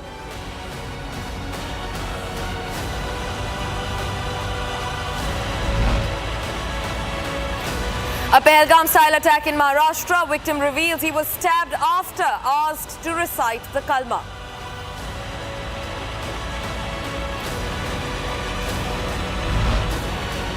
Maharashtra Chief Minister Devendra Fadnavis hints at a bigger controversy over Pahalgam-style attack, says thorough investigation is underway.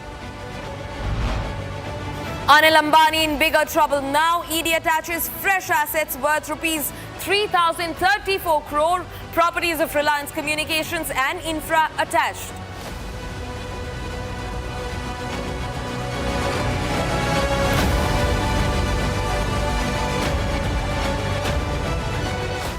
Viewers, now starting first with the breaking development that we're getting in. Now, a police complaint has been filed against the IPS officer Ajay Pal Sharma and the central forces for barging into the houses of people at night and even assaulting women in Falta. Now, this complaint has been filed by one of the victims, one of the women who alleges that there was an assault that took place when the IPS officer Ajay Pal Sharma entered and barged into people's houses in the silence of the night.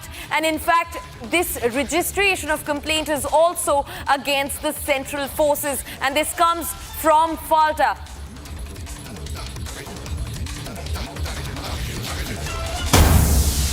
Viewers, getting in some more breaking development, and this time around US President Donald Trump says that Iran has asked the US to open the Strait of Hormuz, and Trump says that he posted this claim on his social media, claiming that Iran wants the United States to open the Strait of Hormuz. That's exactly what he says. He, in fact, also goes on to say that Iran has just informed us that they are in a state of collapse. A big statement that has been made by US President Donald Trump. He goes on to say that they want the United States to open the Strait of Hormuz as soon as possible as they try to figure out their leadership situation. Now, in fact, Trump also says that he believes that they will be able to figure out their leadership situation. A huge claim that's being made by US President Donald Trump, who took to his social media on Truth Social and said that Iran wants the United States to reopen the Strait of Hormuz.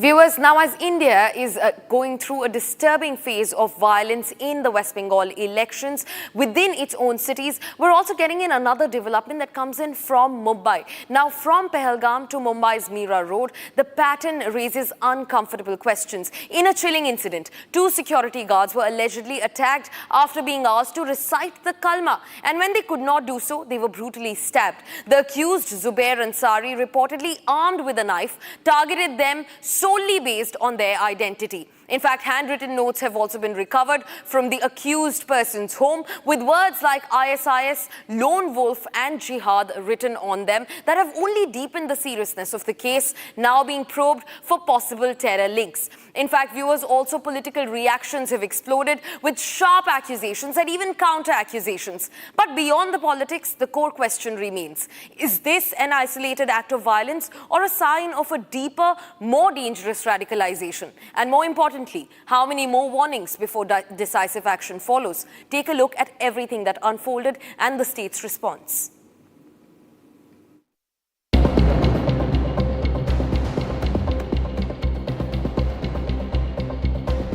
Kalma killing yet again, now in urban spaces as well. A shocking incident of violence has been reported from Mumbai's Mira Road, where 2 private security guards were stabbed. देखिए, मैं आरोपी जुबेर अंसारी घर के बाहर मौजूद तस्वीरें में दिखा रहा हूँ किस तरह से यहाँ पर एटीएस ने बाकायदा सील किया है। तस्वीरें देख सकते हैं किस तरह से यहाँ पर महानगर पालिका और नया नगर पुलिस ने इसको सील किया है और साफ तौर से देख सकते हैं किस तरह से यहाँ पे पुलिस का स्टैंप है और इसको घर को सील कर दिया गया है। ये है जुबेर अंसारी के घर। जुबेर अंसारी इसी घर में 1 साल से रह रहा था और अकेले रह रहा था। यहीं से निकला है और यहाँ से कुछ ही दूर पे, लगभग हम कह सकते हैं 150 मीटर दूरी पे है जहाँ पे घटना स्थल है, जहाँ पे जाता है और वहाँ पर गार्डों का नाम पूछता है और नाम पूछने के बाद धर्म पूछता है, कलमा पढ़ने के लिए बोलता है। इसके बाद जो हिंदू गार्ड थे उनके ऊपर चाकू से हमला करता है। CCTV visuals show the accused, identified as Zeb Zubair Ansari, confronted the guards asking them to recite the kalma. When the guards said they don't know how to recite kalma, the accused turned violent and stabbed them with a sharp weapon. One of the victims, Subrata Sen, sustained minor stab injuries, while Rajkumar Mishra suffered serious stab wounds and remains in critical condition. Both victims were rushed to hospital immediately, where doctors say Sen is stable while Rajkumar Mishra continues to be under intensive care.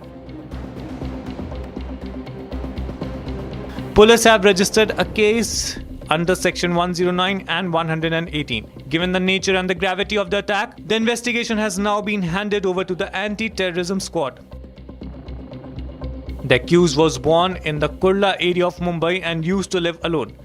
The 31-year-old accused Zubair Ansari reportedly went to the US for his education in the year 2000 and returned in 2019 due to lack of employment.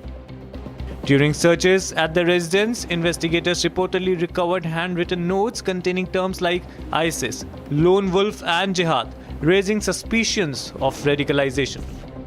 There were also notes containing quotes like Allah will guide you. A note was also found at the entrance gate of the attacker's residence. Eyewitnesses on the spot shared exclusive details with Republic. जब घटना हुआ था उसके बाद जो है सुब्रतो को इन्होंने बचाया था, इन्होंने हॉस्पिटल ले गया था। नायाब नाम है। कब हुआ था और कब कहाँ जा रहे थे आप? मैं बाहर गया था काम से, तो घर जा रहा था, तो उतने में वॉच में अंदर घुसा ना, तो वॉचमैन लोग डरे हुए थे। मेरे को रुकाए, बोले ऐसा ऐसा हुआ है, तो फिर मैं डायरेक्ट उसका हाथ पकड़ा, चौकी लेके गया फ़ौरन उसको। फिर उसने पुलिस चौकी में सब बताया। फिर उसने बोला कि किसका हाथ पकड़े थे? पहले वॉचमैन का लिया, क्योंकि जो दूसरा था सुब्रा था वो अंदर छुपा हुआ था, मतलब डर के मारे छुपा था, अंदर बाहर नहीं आ रहा था। तो वॉचमैन ने उन लोगों ने बोले कि वो अंदर ही है, तो मैं उसको ढूंढा, मिला तो उसको ही पकड़ के मैं चौकी लेके गया। फिर पुलिस वाले लोग ने बोले कि उसको जाके तेम्बा हॉस्पिटल में पहुंचा दो। तेम्बा हॉस्पिटल में पहुंचा के मैं आ गया अपना। Officials are now examining whether the accused acted alone or had any links to a larger network. The incident has triggered sharp political reactions, with Maharashtra Chief Minister Fadnavis calling it a case of a self-radicalization and assuring a thorough probe. मुळामध्ये एकूण हे जे प्रकरण आहे हे बघितलं तर self रॅडिकलायझेशनचे प्रकरण आहे। मोठ्या प्रमाणात पुस्तकं, साहित्य, इंटरनेट या माध्यमातनं रॅडिकलायझेशनचा जो प्रयत्न आहे त्या प्रयत्नातनं हा जो व्यक्ती आहे, आरोपी आहे, हा तयार झालेला दिसतोय। त्यामुळे याला केवळ काहीतरी आपल्याला जिहाद करायचा आहे आणि जिहाद करायचा म्हणजे इतर धर्मियांना मारायचं आहे, अशा पद्धतीच्या विचाराने पेटून त्यांनी हे कार्य केलेलं आहे। त्याला पकडलेलं आहे। आता ATS आणि NIAची मदत घेऊन या रॅडिकलायझेशनच्या पाठीमागे कोण कोण आहे हे देखील या ठिकाणी शोधण्यात येईल। याचं कुटुंब हे परदेशात आहे, ते अमेरिकेमध्ये आहे। हाही अनेक वर्ष परदेशात राहिलेला आहे। त्यानंतर इथे आल्यानंतर पहिल्यांदा कुर्ल्यामध्ये आणि त्याच्यानंतर नवानगरला तो राहायला आला। त्यामुळे आता याच्या पाठीमागे कोण कोण आहेत, याच्या लिंकमध्ये कोण कोण आहेत, अजून कोणी असे रॅडिकलाइज झाले आहेत का, या सगळ्या गोष्टी ज्या आहेत त्या आता तपासामध्ये पुढे येतील। Congress leader Muzaffar Hussain, however, have stated that accused has no religion. मेरी आप सब लोगों से गुजारिश है कि कोई भी क्रिमिनल का कोई मजहब नहीं होता, उसे किसी मजहब के साथ मत जोड़िए। उसने किस पर हमला किया वो एक अलग मजहब का है, इस तरह से कम्युनल हार्मनी को डिस्टर्ब करने वाली बातें कोई ना करें। And to which BJP spokesperson Shehzad Poonawalla has launched a sharp attack, saying Congress always tries to whitewash and radicalize. Congress is the modern day representation of Muslim League.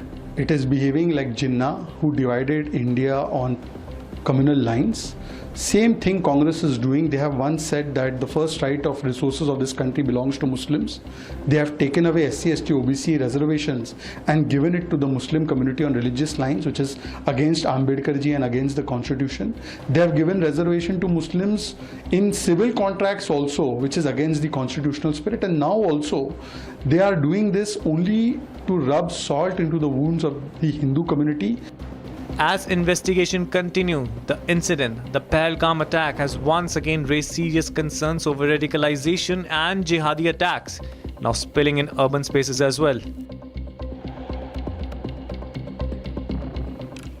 Viewers, now shifting focus. This is no longer just an election battle. It's turning into a full-blown confrontation on the ground in West Bengal. A high-profile IPS officer, Ajay Sharma, leading raids, explosive threats from a ruling party leader, counter warnings from central forces, and now even the courts stepping in.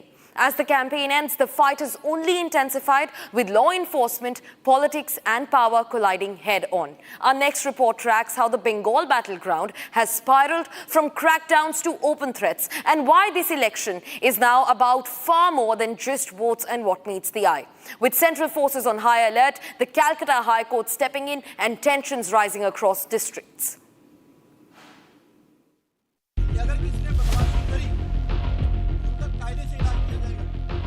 West Bengal elections and a Singham-style crackdown is now dominating headlines. IPS officer Ajay Pal Singh, deployed as poll observer, is leading ground operations amid rising tensions.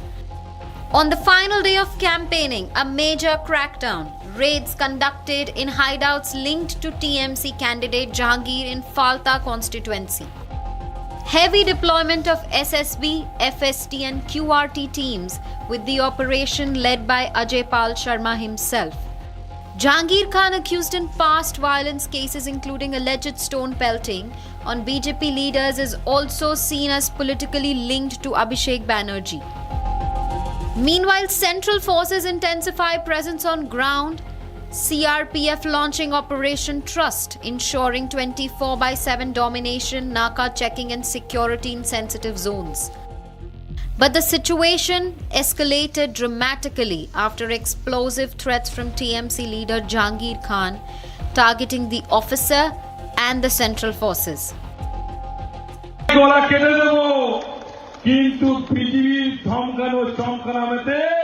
Jahangir Khan এবং জাহাঙ্গীর খানের team ভয় পায়নি এবং আগামী দিনে ভয় পাবে না, সেটা মাথায় রাখতে হবে। আজকে ওরা অনেক খেলা দেখাচ্ছে, তা খেলা তো ওরা শুরু করেছে, শেষটা কিন্তু আমরা করব। খেলা তো ওরা শুরু করেছে, কিন্তু শেষটা আমরা করব। তাই পিকচার আবি বাকি মেরা দোস্ত, পিকচার এখন বাকি আছে, সময় শুরু হয়েছে। তোমরা ভাবছো নিজেকে কয়েকটা সিআরপিএফ নিয়ে বড় বড় বাতালা দিচ্ছ, কিন্তু আজকের গঙ্গনগর ১ নম্বর অঞ্চলে মানুষ যদি হেঁটে যায় না, সিআরপিএফ হাওয়ায় উড়ে যাবে। The threat narrative deepens with another warning directed at Sharma. TMC voices warning that after results, action will be taken against the officer even beyond state lines. ये जो असंवैधानिक काम आप कर रहे हैं अपने बीजेपी के मालिकों के निर्देश पे, मैं आपको इतना बता देना चाहता हूं, 4 तारीख रिजल्ट निकलने के बाद आप जहां भी भाग जाएं, आप छुप नहीं पाएंगे। आपको ऐसा लगता होगा कि हम एक दूसरे राज्य से आए हैं, वहां पर हम चले जाएंगे और मेरा बीजेपी का मालिक मुझे बचा लेगा। मैं आपको सीधी तौर पे यह कहना चाहता हूं कि आपके खिलाफ एफआईआर होगा, आपके खिलाफ चार्जशीट होगा और आपको घसीट के कोर्ट में लाया जाएगा, जहां पर कानून सख्त से सख्त कार्रवाई आपके खिलाफ करेगी। On the other side, Sharma has issued clear warning against intimidation and unlawful activity during polling.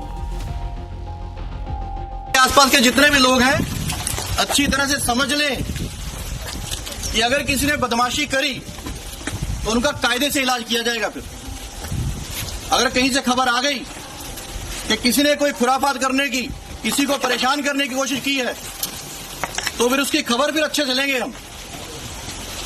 ये जहांगीर के घर वाले भी खड़े हैं, उसको बता देना कायदे से। ये बार बार जो खबरें आ रही हैं कि उसके लोग धमका रहे हैं, तो फिर अच्छे से खबर लेंगे, फिर बाद में रोना पछताना मत। The political war has now intensified with Akhilesh Yadav launching a sharp attack. Meanwhile, illegal battle also unfolds, the Calcutta High Court refusing to intervene in petitions against Sharma, saying no interference till April 29th, giving a temporary relief to the officer amid mounting controversy. Ground tensions remain high with complaints of faulty CCTV at polling booths in Diamond Harbour and heightened vigilance across districts. NIA teams deployed across Bengal have been tracking illegal arms, crude bombs and are ready for rapid response. Even visuals from Bhawanipur show posters of Chief Minister Mamata Banerjee being covered amid election code enforcement. From raids to threats to political attacks and legal scrutiny, the Bengal election battle has gone far beyond campaigning. Viewers, now in a major breakthrough for the Indian security forces. Salim Dola, a high-ranking associate of Dawood Ibrahim, was deported from Turkey to India just this morning. He arrived in Delhi atop a special plane, was first taken away by the NCB and will also be handed over to the Mumbai police later. Take a look.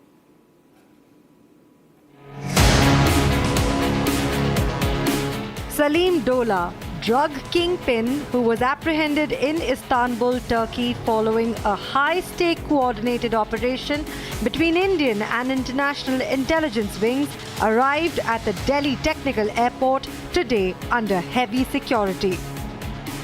A Dongri resident, Dola had been operating from abroad after fleeing India nearly a decade ago.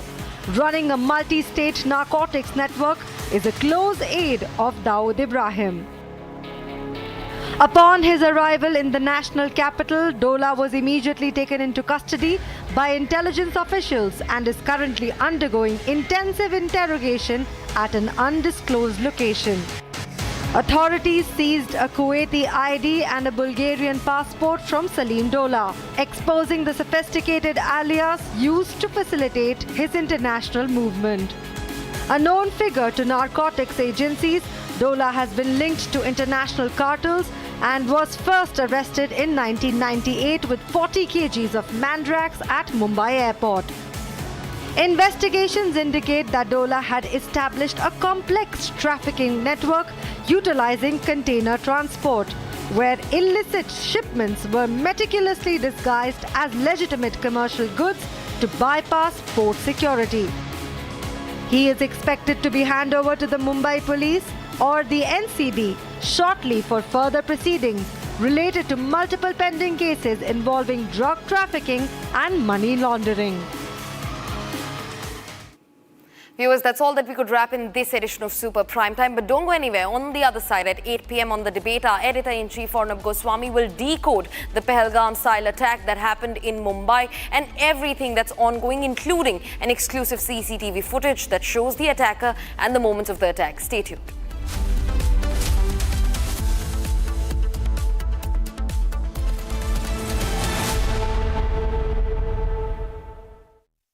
Join International Institute of Hotel Management. Call 983-10-50,000. साथी हाथ बढ़ाना साथी रे Jindal Saathi seal साथी रे अरे solid इसकी feel है जिंदल साथी सील है तो की स्टेनलेस स्टील है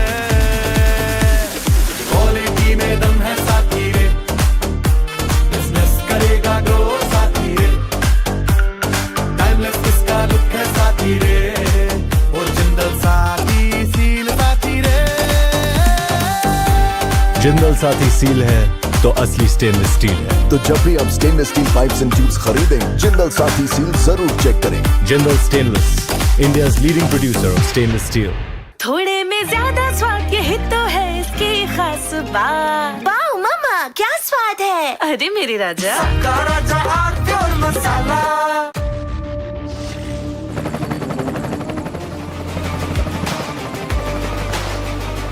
Character, the taste of success. चमकी चाट से क्या बना है? सैंडविच लस्सी और छाछ हर घूंट में चमकी चाट, ड्राई फ्रूट और दही बड़े, चमकी चाट से स्वाद बढ़े। असली स्वाद सिर्फ चमकी चाट। AU सेविंग्स अकाउंट में मिलते हैं amazing benefits, paperless banking and higher interest, वो भी हर महीने। Money money money money every month. सोच बदलो और बैंक भी।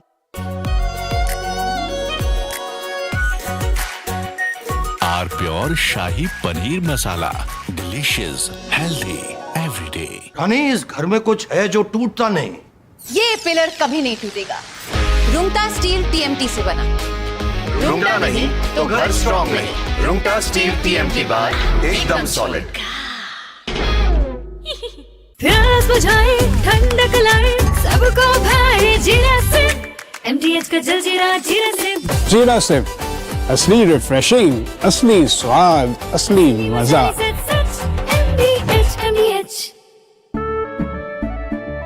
केसरिया से मन जोगी हुआ रे, दिल झूमे देखो मतवारा हुआ रे।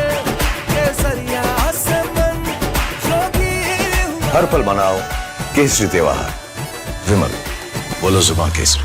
आर प्योर सूजी पास्ता उबालो मिलाओ और खाओ, 8 मिनट में तैयार। क्या टेस्ट है सबका राजा R pure masala. The Indian Air Force is giving its old MiG-29 fighter jets a powerful new weapon from Britain that turns them into modern fighters ready for today's battles. MiG-29s first came to India in the 1980s, have flown many missions along the tough borders with China and Pakistan. Now they are getting equipped with British ASRAAM missiles.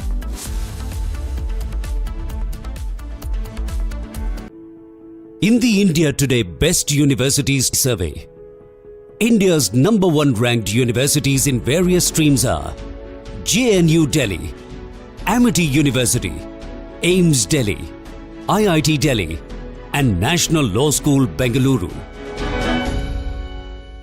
थोड़े में ज्यादा स्वाद, यही तो है इसकी खास बात। वाओ मामा, क्या स्वाद है। अरे मेरे राजा, AU करंट अकाउंट के साथ मिलता है free UPI QR overdraft facility और एक ही ऐप से बैंक के सारे काम। AU सोच बदलो और बैंक भी। चमकी चाट से क्या बना है? आलू चाट या फ्रूट चाट, स्वाद बढ़ाए चमकी चाट। क्या बात है। स्वादिष्ट पकोड़े और फरसान, अरे चमकी चाट है इसकी जान। असली स्वाद सिर्फ चमकी चाट। रानी, इस घर में कुछ है जो टूटता नहीं। ये पिलर कभी नहीं टूटेगा। रुंगटा स्टील TMT से बना। रुंगटा नहीं तो घर स्ट्रॉन्ग नहीं। रुंगटा स्टील TMT बार एकदम solid.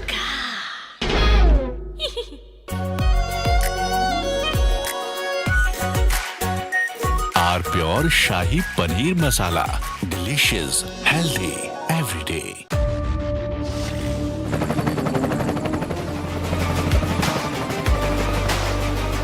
Character, the taste of success.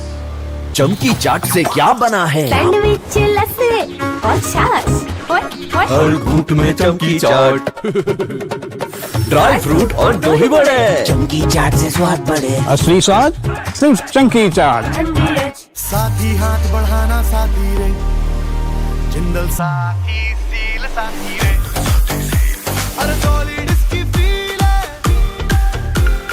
Jindal Saathi seal है, दोस्त की स्टेनलेस स्टील है। क्वालिटी में दम है साथी रे, बिजनेस करेगा ग्रो साथी रे। टाइमलेस इसका लुक है साथी रे, और जिंदल साथी सील साथी रे।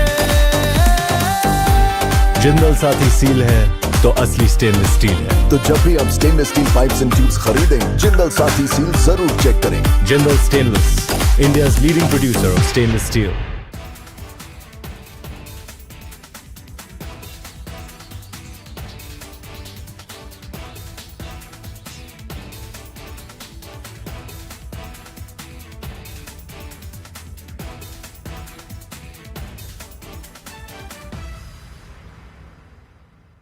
The Indian Air Force is giving its old MiG-29 fighter jets a powerful new weapon from Britain that turns them into modern fighters ready for today's battles. MiG-29s first came to India in the 1980s, have flown many missions along the tough borders with China and Pakistan. Now they are getting equipped with British ASRAAM missiles that make them as strong as NATO planes in close fights. The Ministry of Defense sent out a request for proposals to fit the advanced.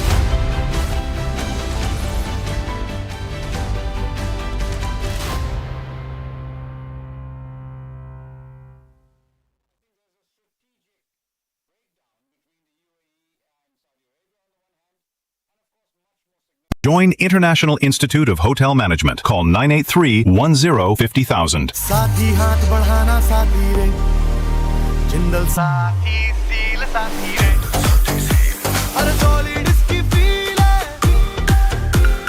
Jindal Saathi seal है दोस्त की stainless steel है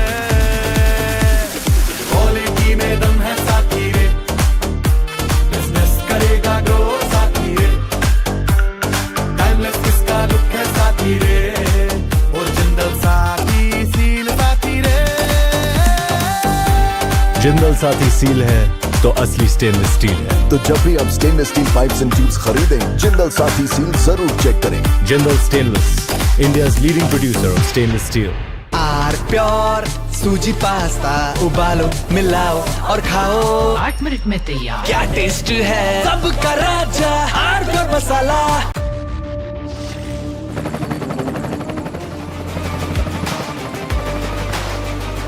Corrector, the taste of success. प्यास बुझाए ठंडक लाए सबको भाए जीरा से MTH का जलजीरा जीरा से जीरा से असली रिफ्रेशिंग, असली स्वाद, असली मजा। MTH रानी इस घर में कुछ है जो टूटता नहीं। ये पिलर कभी नहीं टूटेगा। रुंगटा स्टील TMT से बना। रुंगटा नहीं तो घर स्ट्रॉन्ग नहीं। रुंगटा स्टील TMT बार एकदम सॉलिड। थोड़े में ज्यादा स्वाद यही तो है इसकी खास बात। वाओ मामा क्या स्वाद है। अरे मेरी राजा सबका राजा आर प्योर मसाला। केसरिया से मन जोगी हुआ रे दिल झूमे देखो मतवारा हुआ रे केसरिया से मन जोगी हुआ। हर पल मनाओ केसरी त्योहार। विमल बोलो जुबान केसरी। प्यास बुझाए ठंडक लाए सबको भाए जीरा से MTH का जलजीरा जीरा से जीरा से असली रिफ्रेशिंग, असली स्वाद, असली मजा। MTH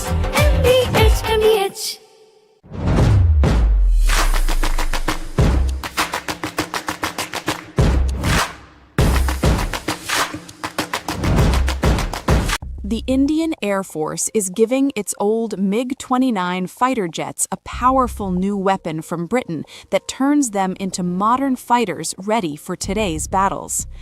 MiG-29s first came to India in the 1980s, have flown many missions along the tough borders with China and Pakistan.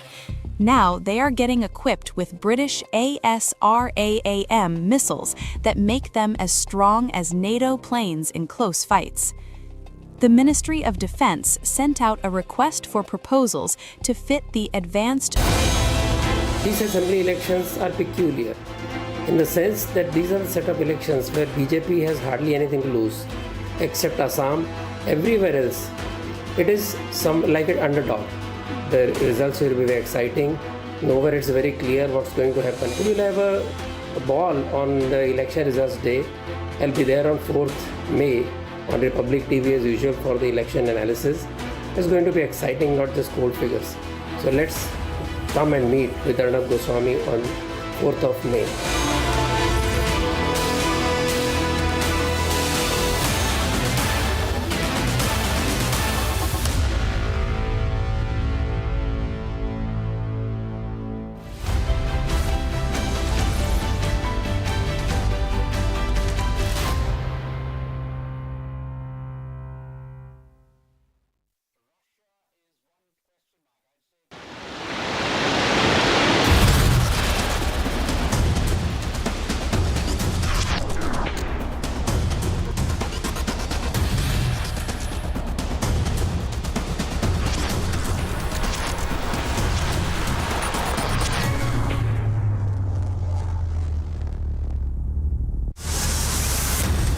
The alliance partners of BJP, the CBI, the ED, the income tax, what are they doing? Oh, now they have the election commission also with them. Please ask Modi or Amit Shah about what the allies are doing. Entertainment is trying to take over realism. People of Tamil Nadu know what this is real. They will vote for reality. The reality is, who is going to protect the rights of Tamil people? There's only one answer, Mr. M.K. Stalin, and it's the DMK alliance.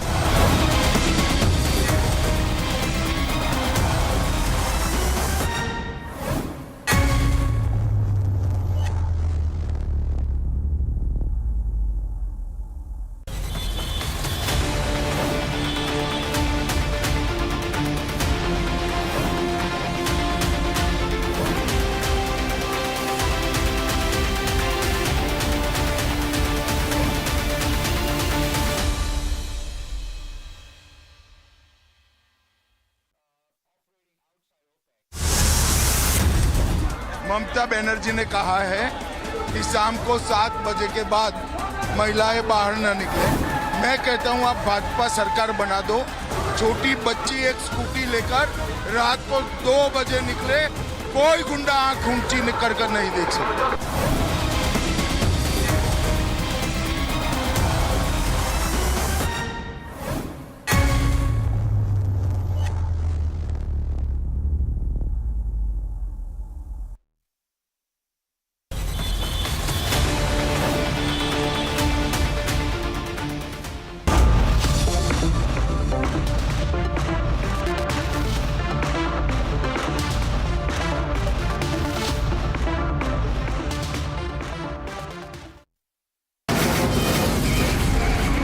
From the Republic Media Network headquarters, it's time for Arnab Goswami on the debate.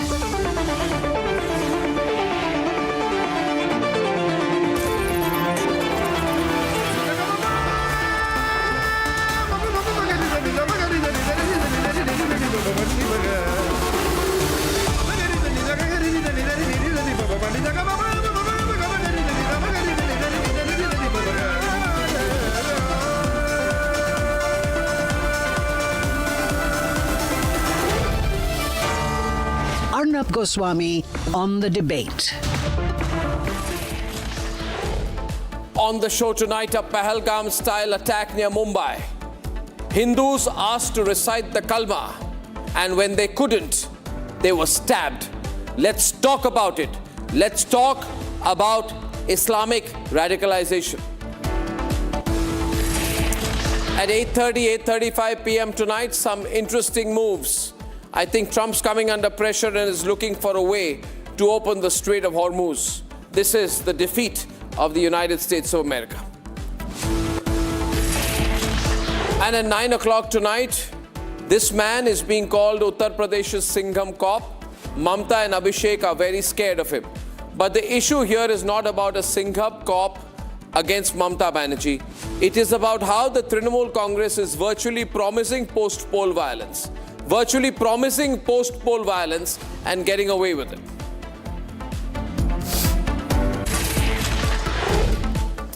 Ladies and gentlemen, let's call a spade a spade. Let's not try and use politically correct language anymore.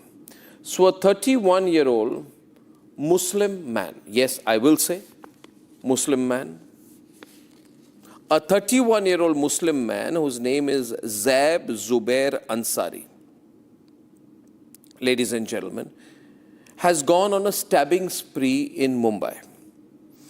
There will be people who will say it's an isolated incident, but it is not.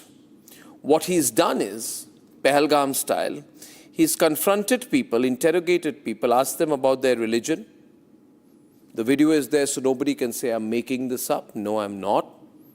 No, I'm not being communal by talking about it. Those who don't want to talk about what happened, they are the ones who are communal. Ladies and gentlemen, this man demands that the people he confronts recite the Kalma, Islamic verses.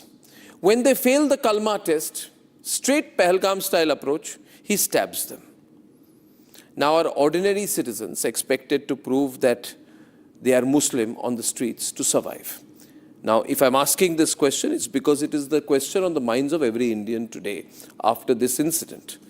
Problem is, our media does not want to talk about it. there is an attempt to underplay it, to say it's a lone wolf attack. What is this lone wolf concept? It's an isolated incident. Who made it isolated? In fact, the Maharashtra Chief Minister gave an interesting reaction. He called this a case of self-radicalization. He says the attacker was self-radicalized. What is this concept of self-radicalization? Nobody radicalizes in isolation. And we have to accept that radicalization is radicalization. There's nothing called self-radicalization and collective radicalization. There are ideological markers of radicalization. This man is not acting in isolation. Radicalization is caused by a wider ecosystem of Islamist or Islamic radicalism, where people have this jihadi mindset. Anybody who's not a Muslim deserves to be killed, deserves to be exterminated, deserves not to live, must convert or die. This approach is unacceptable in a secular society. So first of all, let's call what happened in Mumbai what it is. It is Islamic radicalization. I really think we should stop being apologetic about it.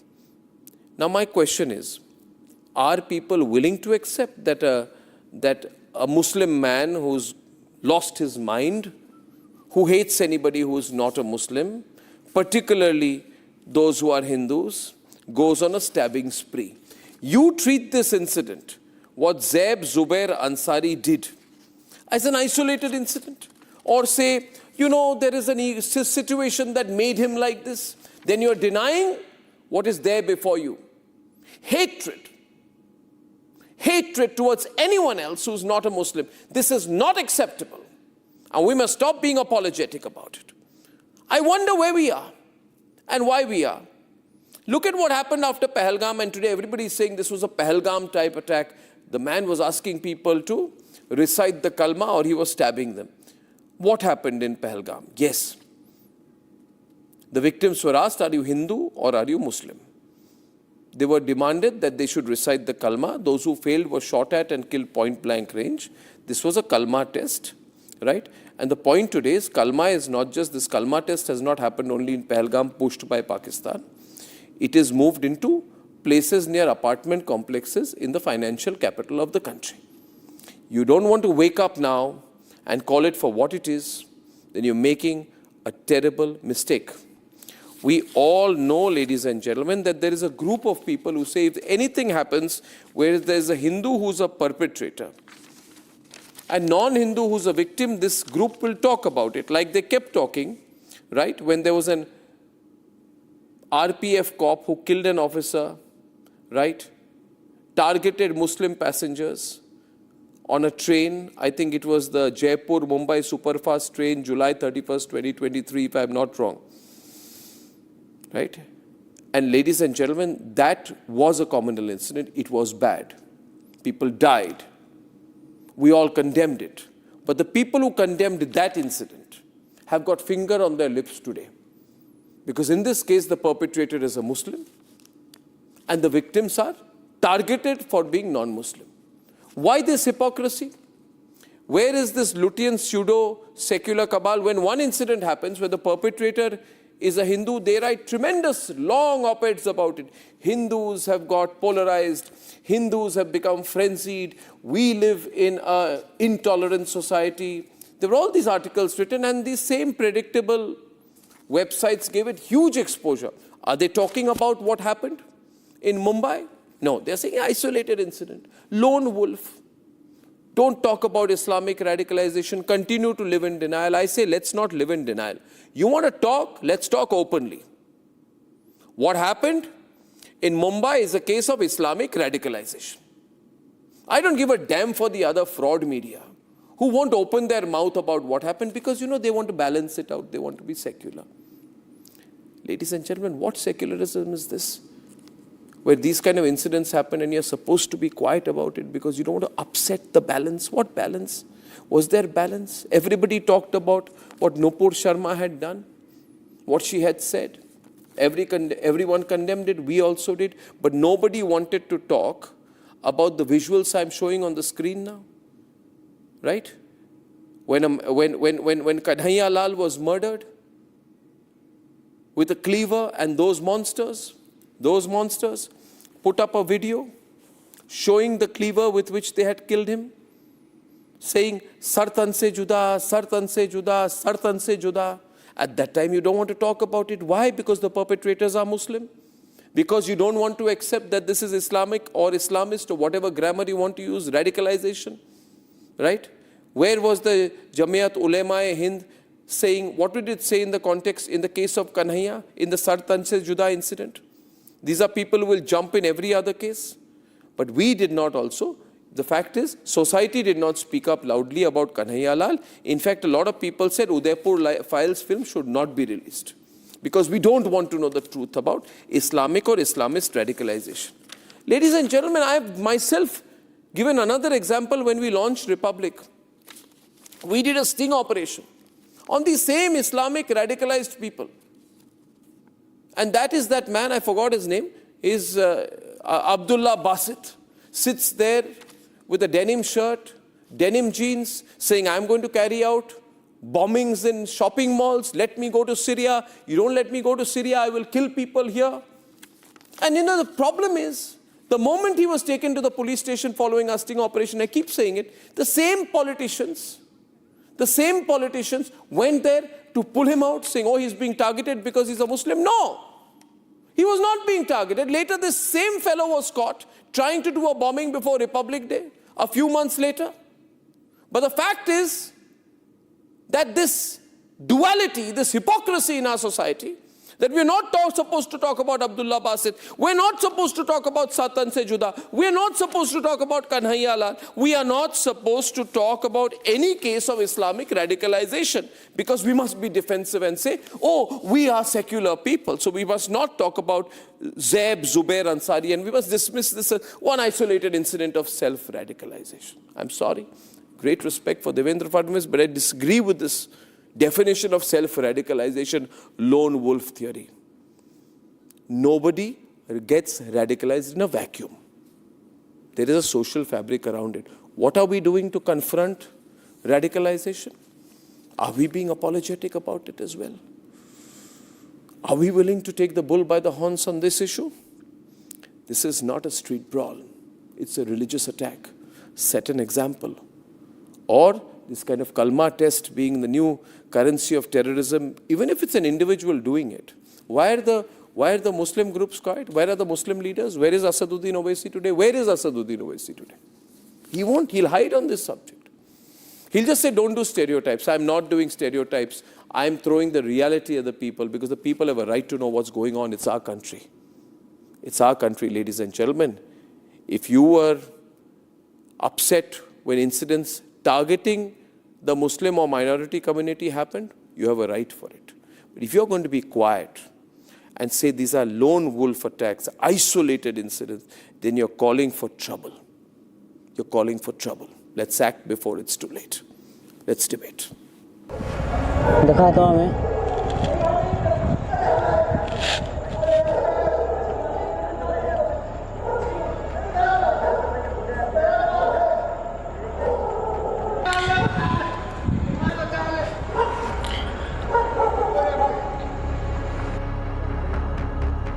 A raw video of the attack on Hindus. A Pahalgam-style attack in Mumbai. The attacker, Zubair. Victims were handpicked. Meera road के नया नगर में इसी जगह पर आरोपी जुबैर अंसारी ने 2 सुरक्षा guard पर attack किया था। नाम पूछा, धर्म पूछा, इसके बाद आरोपी जुबैर अंसारी ने तुरंत ही जो सुरक्षा गार्ड थे उनके पर हमला किया। यहाँ तक कि जुबैर अंसारी जो है इसी केबिन में एक सुरक्षा गार्ड को अंदर ले गया, चाकू दिखाया और कहा कि कलमा पढ़ो। जब सुरक्षा गार्ड ने कलमा पढ़ने से इनकार किया, उसके बाद अटैक कर दिया। Same playbook. Hindus asked to recite the kalma and then stabbed. मैं बाहर गया था काम से, तो घर जा रहा था, तो उतने में वॉच में अंदर घुसा ना, तो वॉचमैन लोग डरे हुए थे, मेरे को रुकाए, बोले ऐसा ऐसा हुआ है। तो फिर मैं डायरेक्ट उसका हाथ पकड़ा, चौकी लेके गया, फ़ौरन उसको फिर उसने पुलिस चौकी में सब बताया, फिर पुलिस वाले लोग ने बोले कि उसको जाके तेम्बा हॉस्पिटल में पहुंचा दो। तेम्बा हॉस्पिटल में पहुंचा के मैं आ गया। तो सुब्रतो कहाँ छुपा था? सुब्रतो यहाँ पे बाहर बैठा था। तो बाहर हुआ था पहले, वो अपनी जान बचाते बचाते अंदर भागा। अंदर जो मिश्रा जी करके वो हेड है यहाँ के, उन लोग के हेड है, सुपरवाइजर है। तो उनने इन लोग की जान बचाने के लिए तो उसको भी मार दिया चाकू। This is the clearest visual of the attacker captured on CCTV. Zaib Zubair Ansari walking on a street in the wee hours of Tuesday. मैं इस समय आरोपी जुबैर अंसारी के घर के बाहर हूँ। तस्वीरें दिखा रहा हूँ किस तरह से रूम नंबर 304, ये तस्वीरें देखिए। और जो यहाँ नोटिस लगाया गया है, ये पुलिस द्वारा नोटिस लगाया गया है और इस रूम को सील कर दिया गया है। सबसे महत्वपूर्ण इंपॉर्टेंट चीज़ मैं दिखा रहा हूँ, यहाँ पे जो नोटिस लगाया गया है ये आरोपी जुबैर अंसारी ने लगाया है और इसमें जो लिखा है वो हम बता रहे हैं। दारूद शरीफ एक बार बोलो, बिस्मिल्लाह कहो, सलाम करो, फिर अंदर आओ। मतलब साफ तौर से है गैर मुस्लिम जुबैर अंसारी घर नहीं जा सकता है। ये कहने के बाद तब जाकर आपको एंट्री मिलेगी। तो साफ तौर से है जुबैर अंसारी कितना कट्टर है। Investigators have recovered multiple handwritten notes from Ansari's residence. In these notes, words like ISIS, Free Gaza, Jihad and Lone Wolf find a mention. Another note outside of his house, found by the anti-terror squad, reads, "Say Bismillah, do Salam and then enter." The Maharashtra Chief Minister says Ansari was self-radicalized. मुळामध्ये एकूण हे जे प्रकरण आहे हे बघितलं तर self रॅडिकलायझेशनचे प्रकरण आहे। मोठ्या प्रमाणात पुस्तकं, साहित्य, इंटरनेट या माध्यमातनं रॅडिकलायझेशनचा जो प्रयत्न आहे त्या प्रयत्नातनं हा जो व्यक्ती आहे, आरोपी आहे, हा तयार झालेला दिसतोय। त्यामुळे याला केवळ काहीतरी आपल्याला जिहाद करायचा आहे आणि जिहाद करायचा म्हणजे इतर धर्मियांना मारायचं आहे अशा पद्धतीच्या विचाराने पेटून त्यांनी हे कार्य केलेलं आहे। त्याला पकडलेलं आहे। आता ATS आणि NIA ची मदत घेऊन या रॅडिकलायझेशनच्या पाठीमागे कोण कोण आहे हे देखील या ठिकाणी शोधण्यात येईल। The attacker was known to be silent, mostly isolated. हम नहीं जानते थे, हम जानते ही नहीं, उसको देखा ही नहीं हमने, कुछ आइडिया ही नहीं। फर्स्ट रात में कचरा, सुबह हम लोग कचरा रखते थे, कचरा ही दिखता था हमको, कभी देखा ही नहीं उनको ऐसे। बात करते हुए किसी से? नहीं, कभी नहीं। कितने साल से रहा? कुछ आइडिया नहीं। हम बोले ना, हमने उनसे बात ही नहीं की कि कब से आए, क्योंकि फैमिली रहता तो हम बात करते, कोई जेन से हम कैसे बात करें ना। अकेले रहता? और मेरे हस्बैंड सुबह जाते शाम में आते, उन्होंने भी कभी देखा नहीं उनको ऐसे। अकेले रहता? हाँ, शायद सब लोग बोलते थे कि एक ही लड़का रहता है, आता जाता रहता है, हमने कभी देखा नहीं। वॉचमैन और सेक्रेटरी को ही पता है जो बताया। The case brings back the Pahalgam horrors. क्या बोलते, भेलपुरी खाली से मेरा पति साइड में था, एक इंसान है, उसने उसको गोली मार दी यहाँ पे। उसने बोला कि शायद मुस्लिम नहीं है, उसने उसको गोली मार दी। नहीं, आप टेंशन मत लो, अब बेटा आप यहाँ पे रहो, हम साथ में। And the timing is no coincidence. As investigations gain ground, the question is, are there enemies within?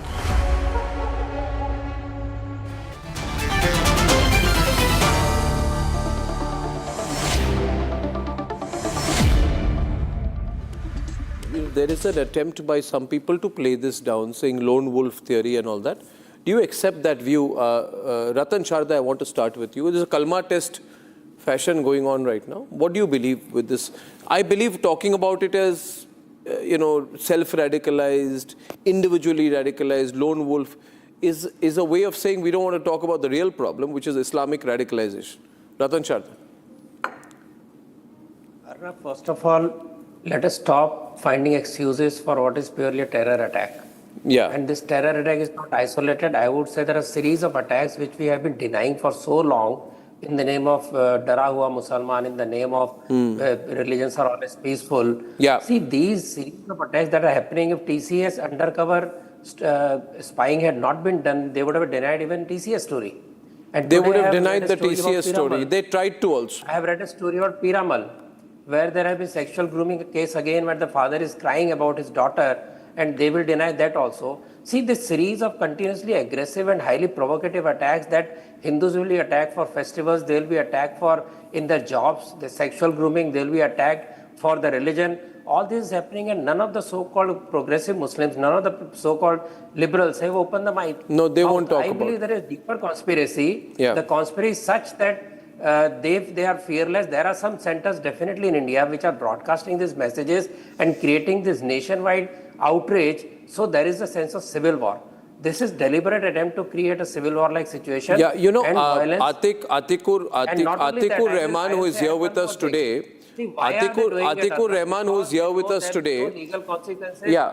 They know there will be some. No, there will have to be strong consequences on this. Liberals will protect them. They know so-called seculars will depend. No. That is why they got some great. See, there is a action will take time. There is some liberal protecting them the best possible. No, leaders. I'll tell you what the protection is. The protection is that, like you have urban Naxals. Urban Naxals don't go around with guns, but they are the ecosystem. Similarly, the radicalized, the terrorists, the killers, they also have an ecosystem. And don't mind, like Atikur Rahman. Atikur Rahman has been part of the Zakir Naik ecosystem. The first time he came on television was as a Zakir Naik supporter. He knows what Zakir Naik, what rubbish he did in the name of Peace TV and all that. It was a money-making operation. It was a radicalization operation. The problem is these people immediately come on TV channels and say, you know, I'll tell you what they'll say. I'll tell you, Sanju, what they'll say. You know, the beheading of Kanhaiya Lal Teli is bad, but we must talk about Godse. This is the clear answer they will give. Yeah, we agree. The radicalization of, this man going and telling people to do a Kalma test, Sanju will say is bad, but we must talk about Godse. They constantly want to do the but because they don't want to accept what is happening. People are using Islam or misusing Islam to do things like this. And people like these two gentlemen out here, Omer Junaidi and Atikur Rahman, think it's their life's mission to fight for them, to justify them. Exactly. Sanju Verma is on the debate tonight. Ladies and gentlemen, on the Kalma test incident in Mumbai. Sanju. Thank you.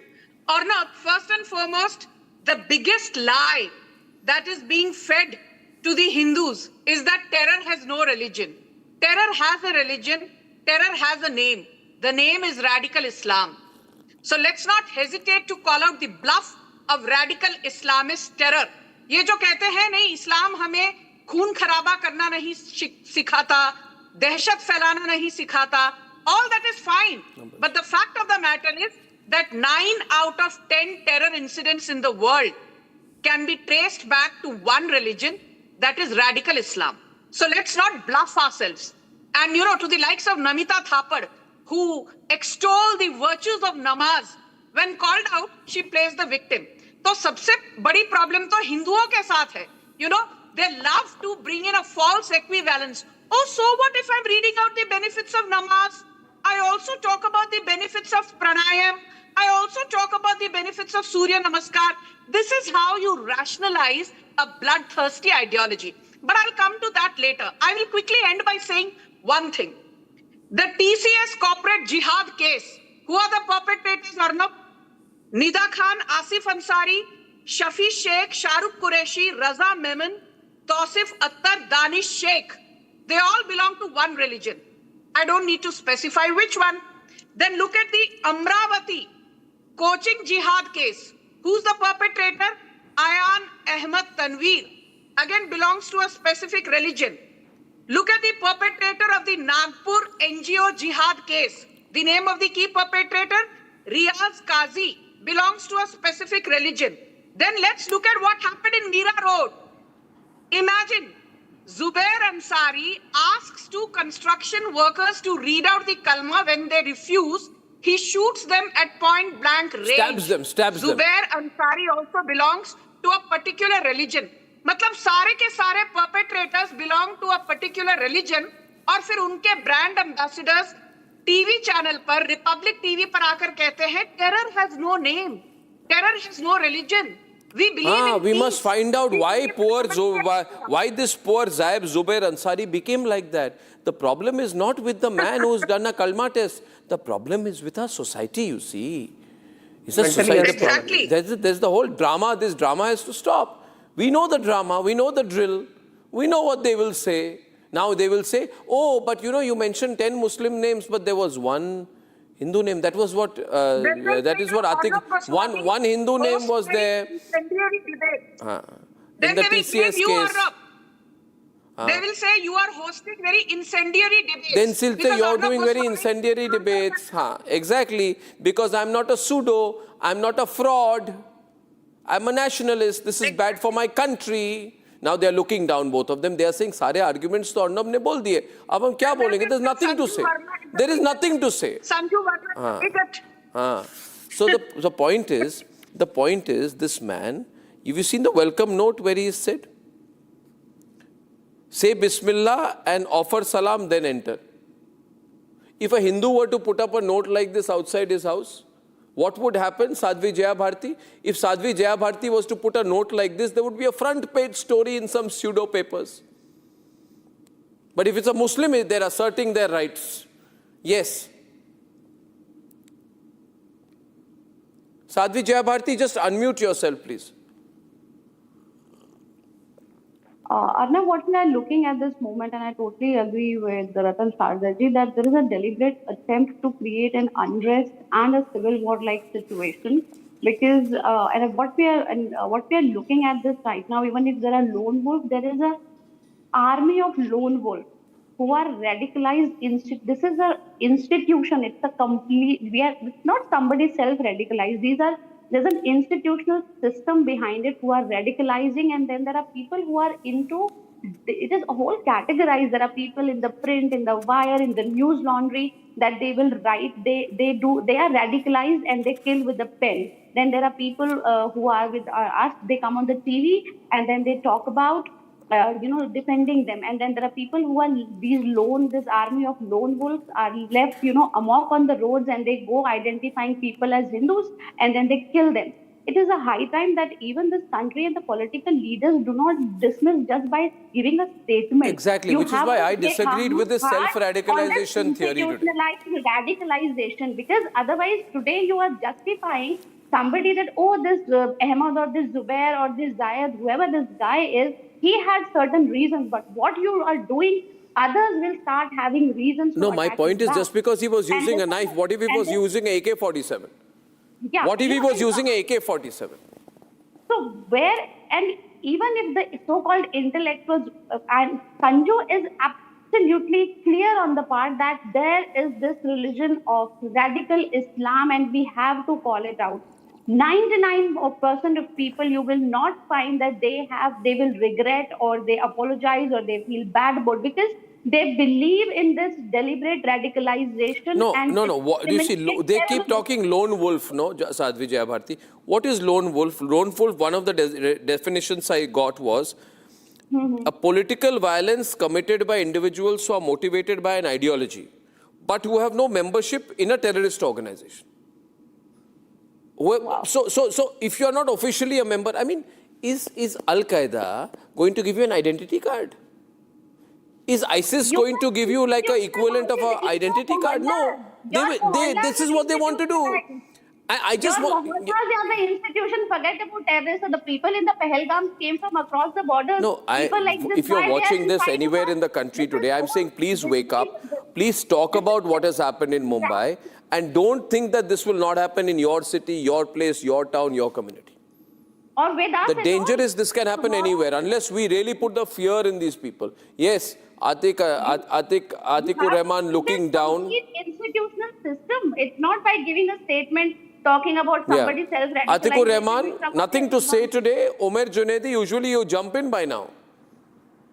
I was waiting quietly because I wanted to hear what are the arguments that you have in your mind. No, I want to hear what arguments you have to defend this. I want to hear what arguments you have to defend this. And if you defend this, then you're also a criminal. If you defend this, then you're also a criminal. No, You're laughing at somebody being stabbed. Yeah, he's laughing because it's a kalma test. You see, he's got to laugh about it. He thinks that is that man being assertive. It's graceful that people can laugh about it. What's there to laugh? One minute, okay. Omer, since you've started, we'll hear you. Arnab, I want to put a question. No, let him speak. Omar, yeah. Otherwise, he'll say I didn't let him speak. 10 seconds. Arnab, 10 seconds. Sir, you said that you were listening to the arguments. Here, we are not here to Argue, yeah. argue. It's not We an want open you for to talk discussion about subject. the incident. Nice thing, top man. It's Yeah. It's an incident. You're not invited here for counter argument. You are here to respond to the incident. Are you even feeling sorry for the person who was stabbed? No, he's not. He's not. Otherwise, he wouldn't be laughing. Yeah, okay. Let him speak. In your community. Let him speak. Let him speak. Let him That speak. people can smile about it. Let him call it speak. an argument. Shameful. They have no guts to condemn what is condemnable. No, will they put effort rejoice before in and it. after that. They rejoice in it. Please wipe the smile off your face, Omar. It's offensive. I got the smile. You should be ashamed. Yeah, wipe it off. Yeah, thank you for doing that. Wipe it off. Wipe off the smile. Yeah, I am laughing because you assumed what will be my defense. I laughed on that point. Because that's how predictable you are. Let him speak. Let him speak. I laughed because Sanju Verma ma'am usually be on the debate with lots of preparedness, and today she wasn't knowing that the victims are the safety guards, the security guards, and the accused has stabbed them, not shooted at point blank. Oh, so stabbing is okay, huh? Stabbing after a kalma test is nothing to worry about. It's a small thing. It's a pinprick, right? Statements on national TV. Look at the nature of justifications. Observe it, viewers. Observe it. Now the point is. Observe it, viewers. Observe it. Observe it. Viewers all over India, observe this argument. Now let me speak. Okay, let him speak. Let him speak. Are you in your senses? Just because I said they were shot and they were not stabbed, you decided, oh, Sanju Verma ko, let's put her on the mat.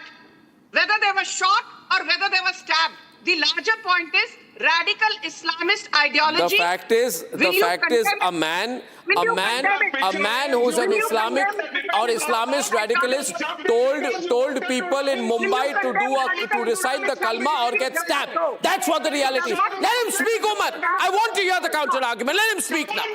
Let me speak. Yeah, who's stopping you, man? Sanju, but everybody has the right to disagree with you as well. I am trying to say that I'm letting you speak. Without any preparation, without any information, you jumped into Without information, who doesn't have information, man? I have a question over the Islamic radicalization. The point is, whatever the incident happened in Mira Road, it is highly condemnable. I condemn it. So, and whatever the incident happened, you don't even want to talk about what happened.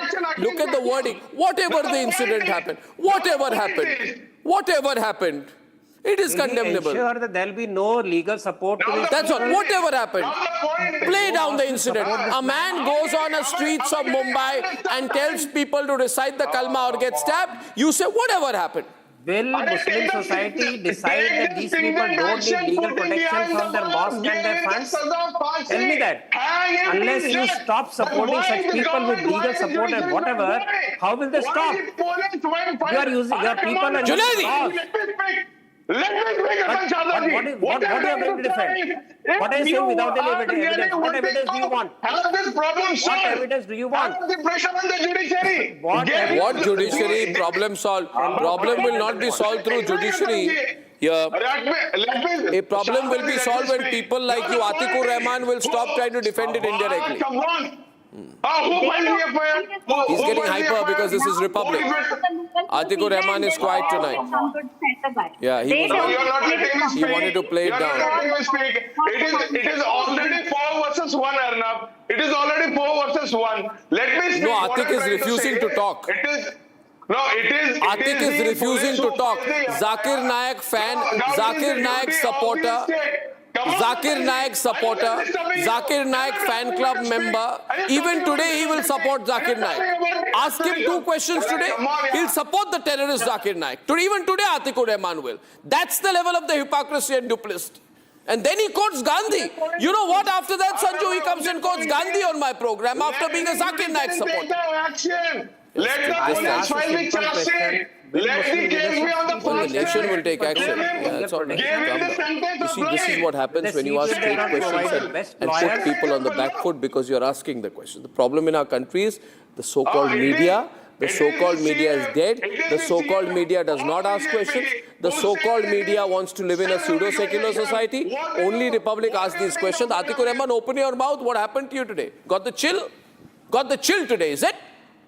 You got the chill, Atik, today? No, it's quite hot over here. Yeah, I'm sure it's hot. You want me to make it hotter? We are facing... No need to do this. This is, the BJP and RSS are enough for it. They can create any sort of bombs in our society. Can't believe Totally the shallow statement, argument, irrelevant. He has nothing to say today.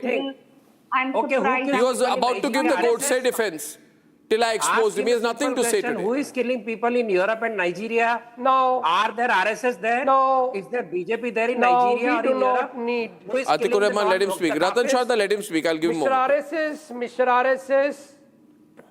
Mr. Ratan Shah ji, Mr. RSS. Yes, Mr. LEP. I do not need any Chetan Singhs in my community. This person should be punished with the severe law of the land.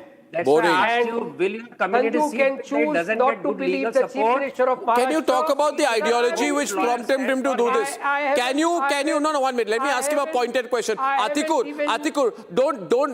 don't shake like a leaf because I'm going to ask you a question. You're shaking like a autumn leaf about to fall. I'm not even asking you, I'm asking Atik. I want...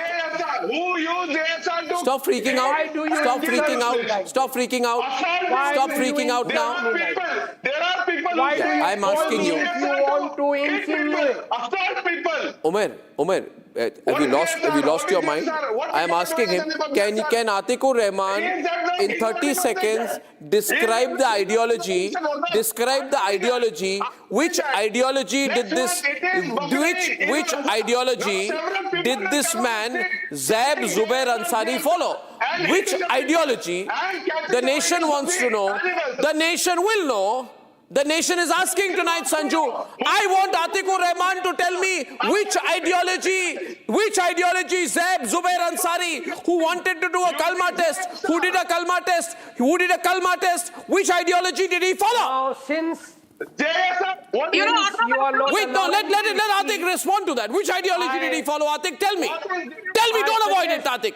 Tell me, don't avoid it. Don't stutter, don't mumble, don't look the other way, you Zakir Naik supporter. I'm writing my 30-second say.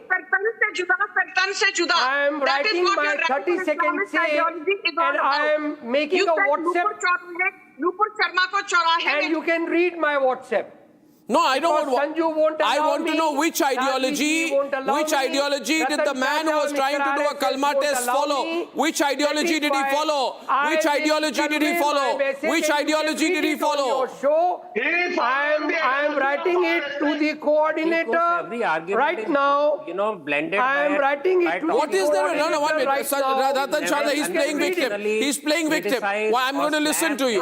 Don't play victim. Ratan Shah, the volume down. I am asking him. Don't play victim. Don't play victim. Don't run. Which ideology did this man who was trying to do a Kalma test follow?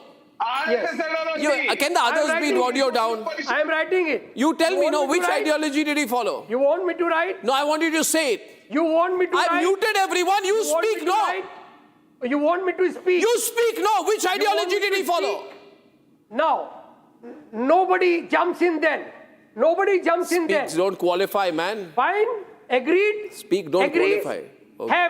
Have some patience. Can you end this boring introduction and speak? Patience. Don't try the patience of your audience. Yeah, you're giving me a migraine.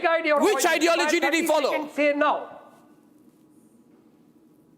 Yeah, he was following the radicalized Islamic ideology in the same manner everyone, as Chetan in the same was manner. having a Now he'll say Godse. media radicalization ideology. Yeah, at least he said the first Chetan part Singh today. was following the media radicalized ideology in the same manner as this Ansari was having a Islamic radicalized ideology. Have I made myself clear? At least I got you to speak about Islamic radicalization. No, अब तक तो वो भी मानने को तैयार नहीं थे. Radicalization of the media. And you first disown Zakir Naik from your life. Disown Zakir Naik. Don't take my name. First you disown Zakir Naik if you have the guts, man. It's exposed today. You are exposed today. Forget exposing me. Why don't you say something about Zakir Naik instead of flagellating like a you're flagellating like a tadpole on my program. Anyway. You guys are Ladies and gentlemen, remember it's only Republic that asks these tough questions. Only and always only Republic. Now, Donald Trump's trying to get out. He's in a mess. He's put out a tweet sometime back saying that I'm willing to reopen the Strait of Hormuz because Iran is asking me, Donald Trump, are you mad? If you wanted to do this, what was this war all about? Fact is, Donald Trump has failed. This is worse than Vietnam. Let's debate. Amidst uncertainty over the second round of peace talks, Donald Trump does what he does best: repeat claims of victory and desperation of Iran. This time he says Iran is in a state of collapse, urging the US to open the Strait of Hormuz. Keeping as vague as he could, he doesn't reveal if the crucial economic corridor will be opened. Further highlighting the unrest within Iran, he says Tehran is trying to figure out its leadership situation. This comes after Trump cancelled Steve Witkoff and Jared Kushner's visit to Pakistan for scheduled talks. He said Iran can reach out to the US at any time they are up for talks. They gave us a paper that should have been better. And interestingly, immediately when I canceled it, within 10 minutes we got a new paper that was much better. What was on that paper, sir? We talked about they will not have a nuclear weapon. It's very simple. Look, that whole deal is not complicated. Iran cannot have a nuclear weapon. It's very simple. While Iran blamed Washington's excessive demands for stalling the progress. Even as fragile ceasefire holds, Strait of Hormuz still remains the flashpoint.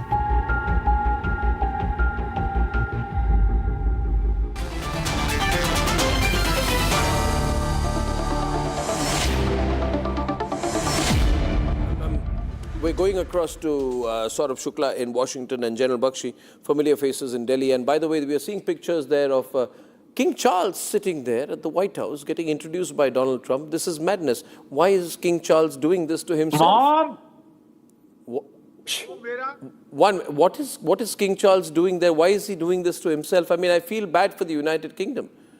I mean, I think he's gone to make up. Don't feel bad, Arnab. It's a state visit. He's doing what leaders do at a state visit. This is a formal visit, and obviously reinforces the special partnership. I've got to get you back to Delhi. You're just taking the official White House line again. There you go. There you go with the White House line again. I just want to know. I want to know. After that horrific night of the White House Correspondents' Dinner, thank God that we are all safe. It just proved that America has become a hellhole. No. It proved that America has become a hellhole. Matthew Wadham from Washington as well is a great speaker from Washington. Now Trump is saying that Iran has just informed us that they are in a state of collapse. They want us to open the Hormuz as soon as possible. Now, if he was going to open the Strait of Hormuz, what did he get? He's chickened out again. The taco moment, Matthew. Matthew? You're referring to the tweet on Trump's social saying that Iran said it wants to surrender. And no, he didn't say surrender. He said they want us to open the Strait of Hormuz. Right. Surrender is your word. This seems to me like war propaganda. This is Donald Trump. War is deception, right? And he is projecting what he wants to happen.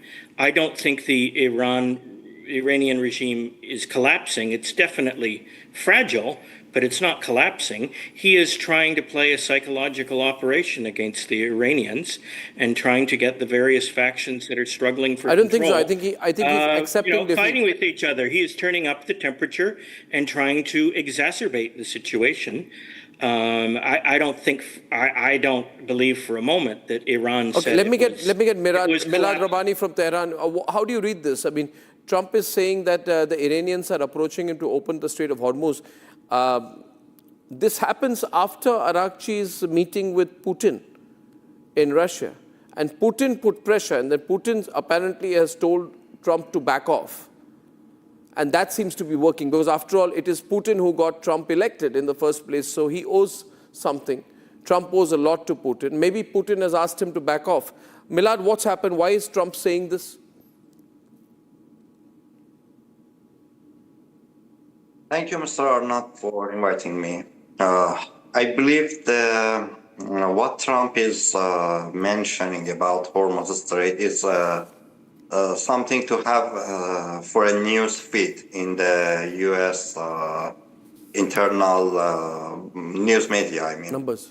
When we have a deeper look, we can compare this issue with experience of taking hostages, taking American diplomat hostages in Tehran. And when you see this, it was more than 1 year. And it was an easy thing. It could be solved very easily.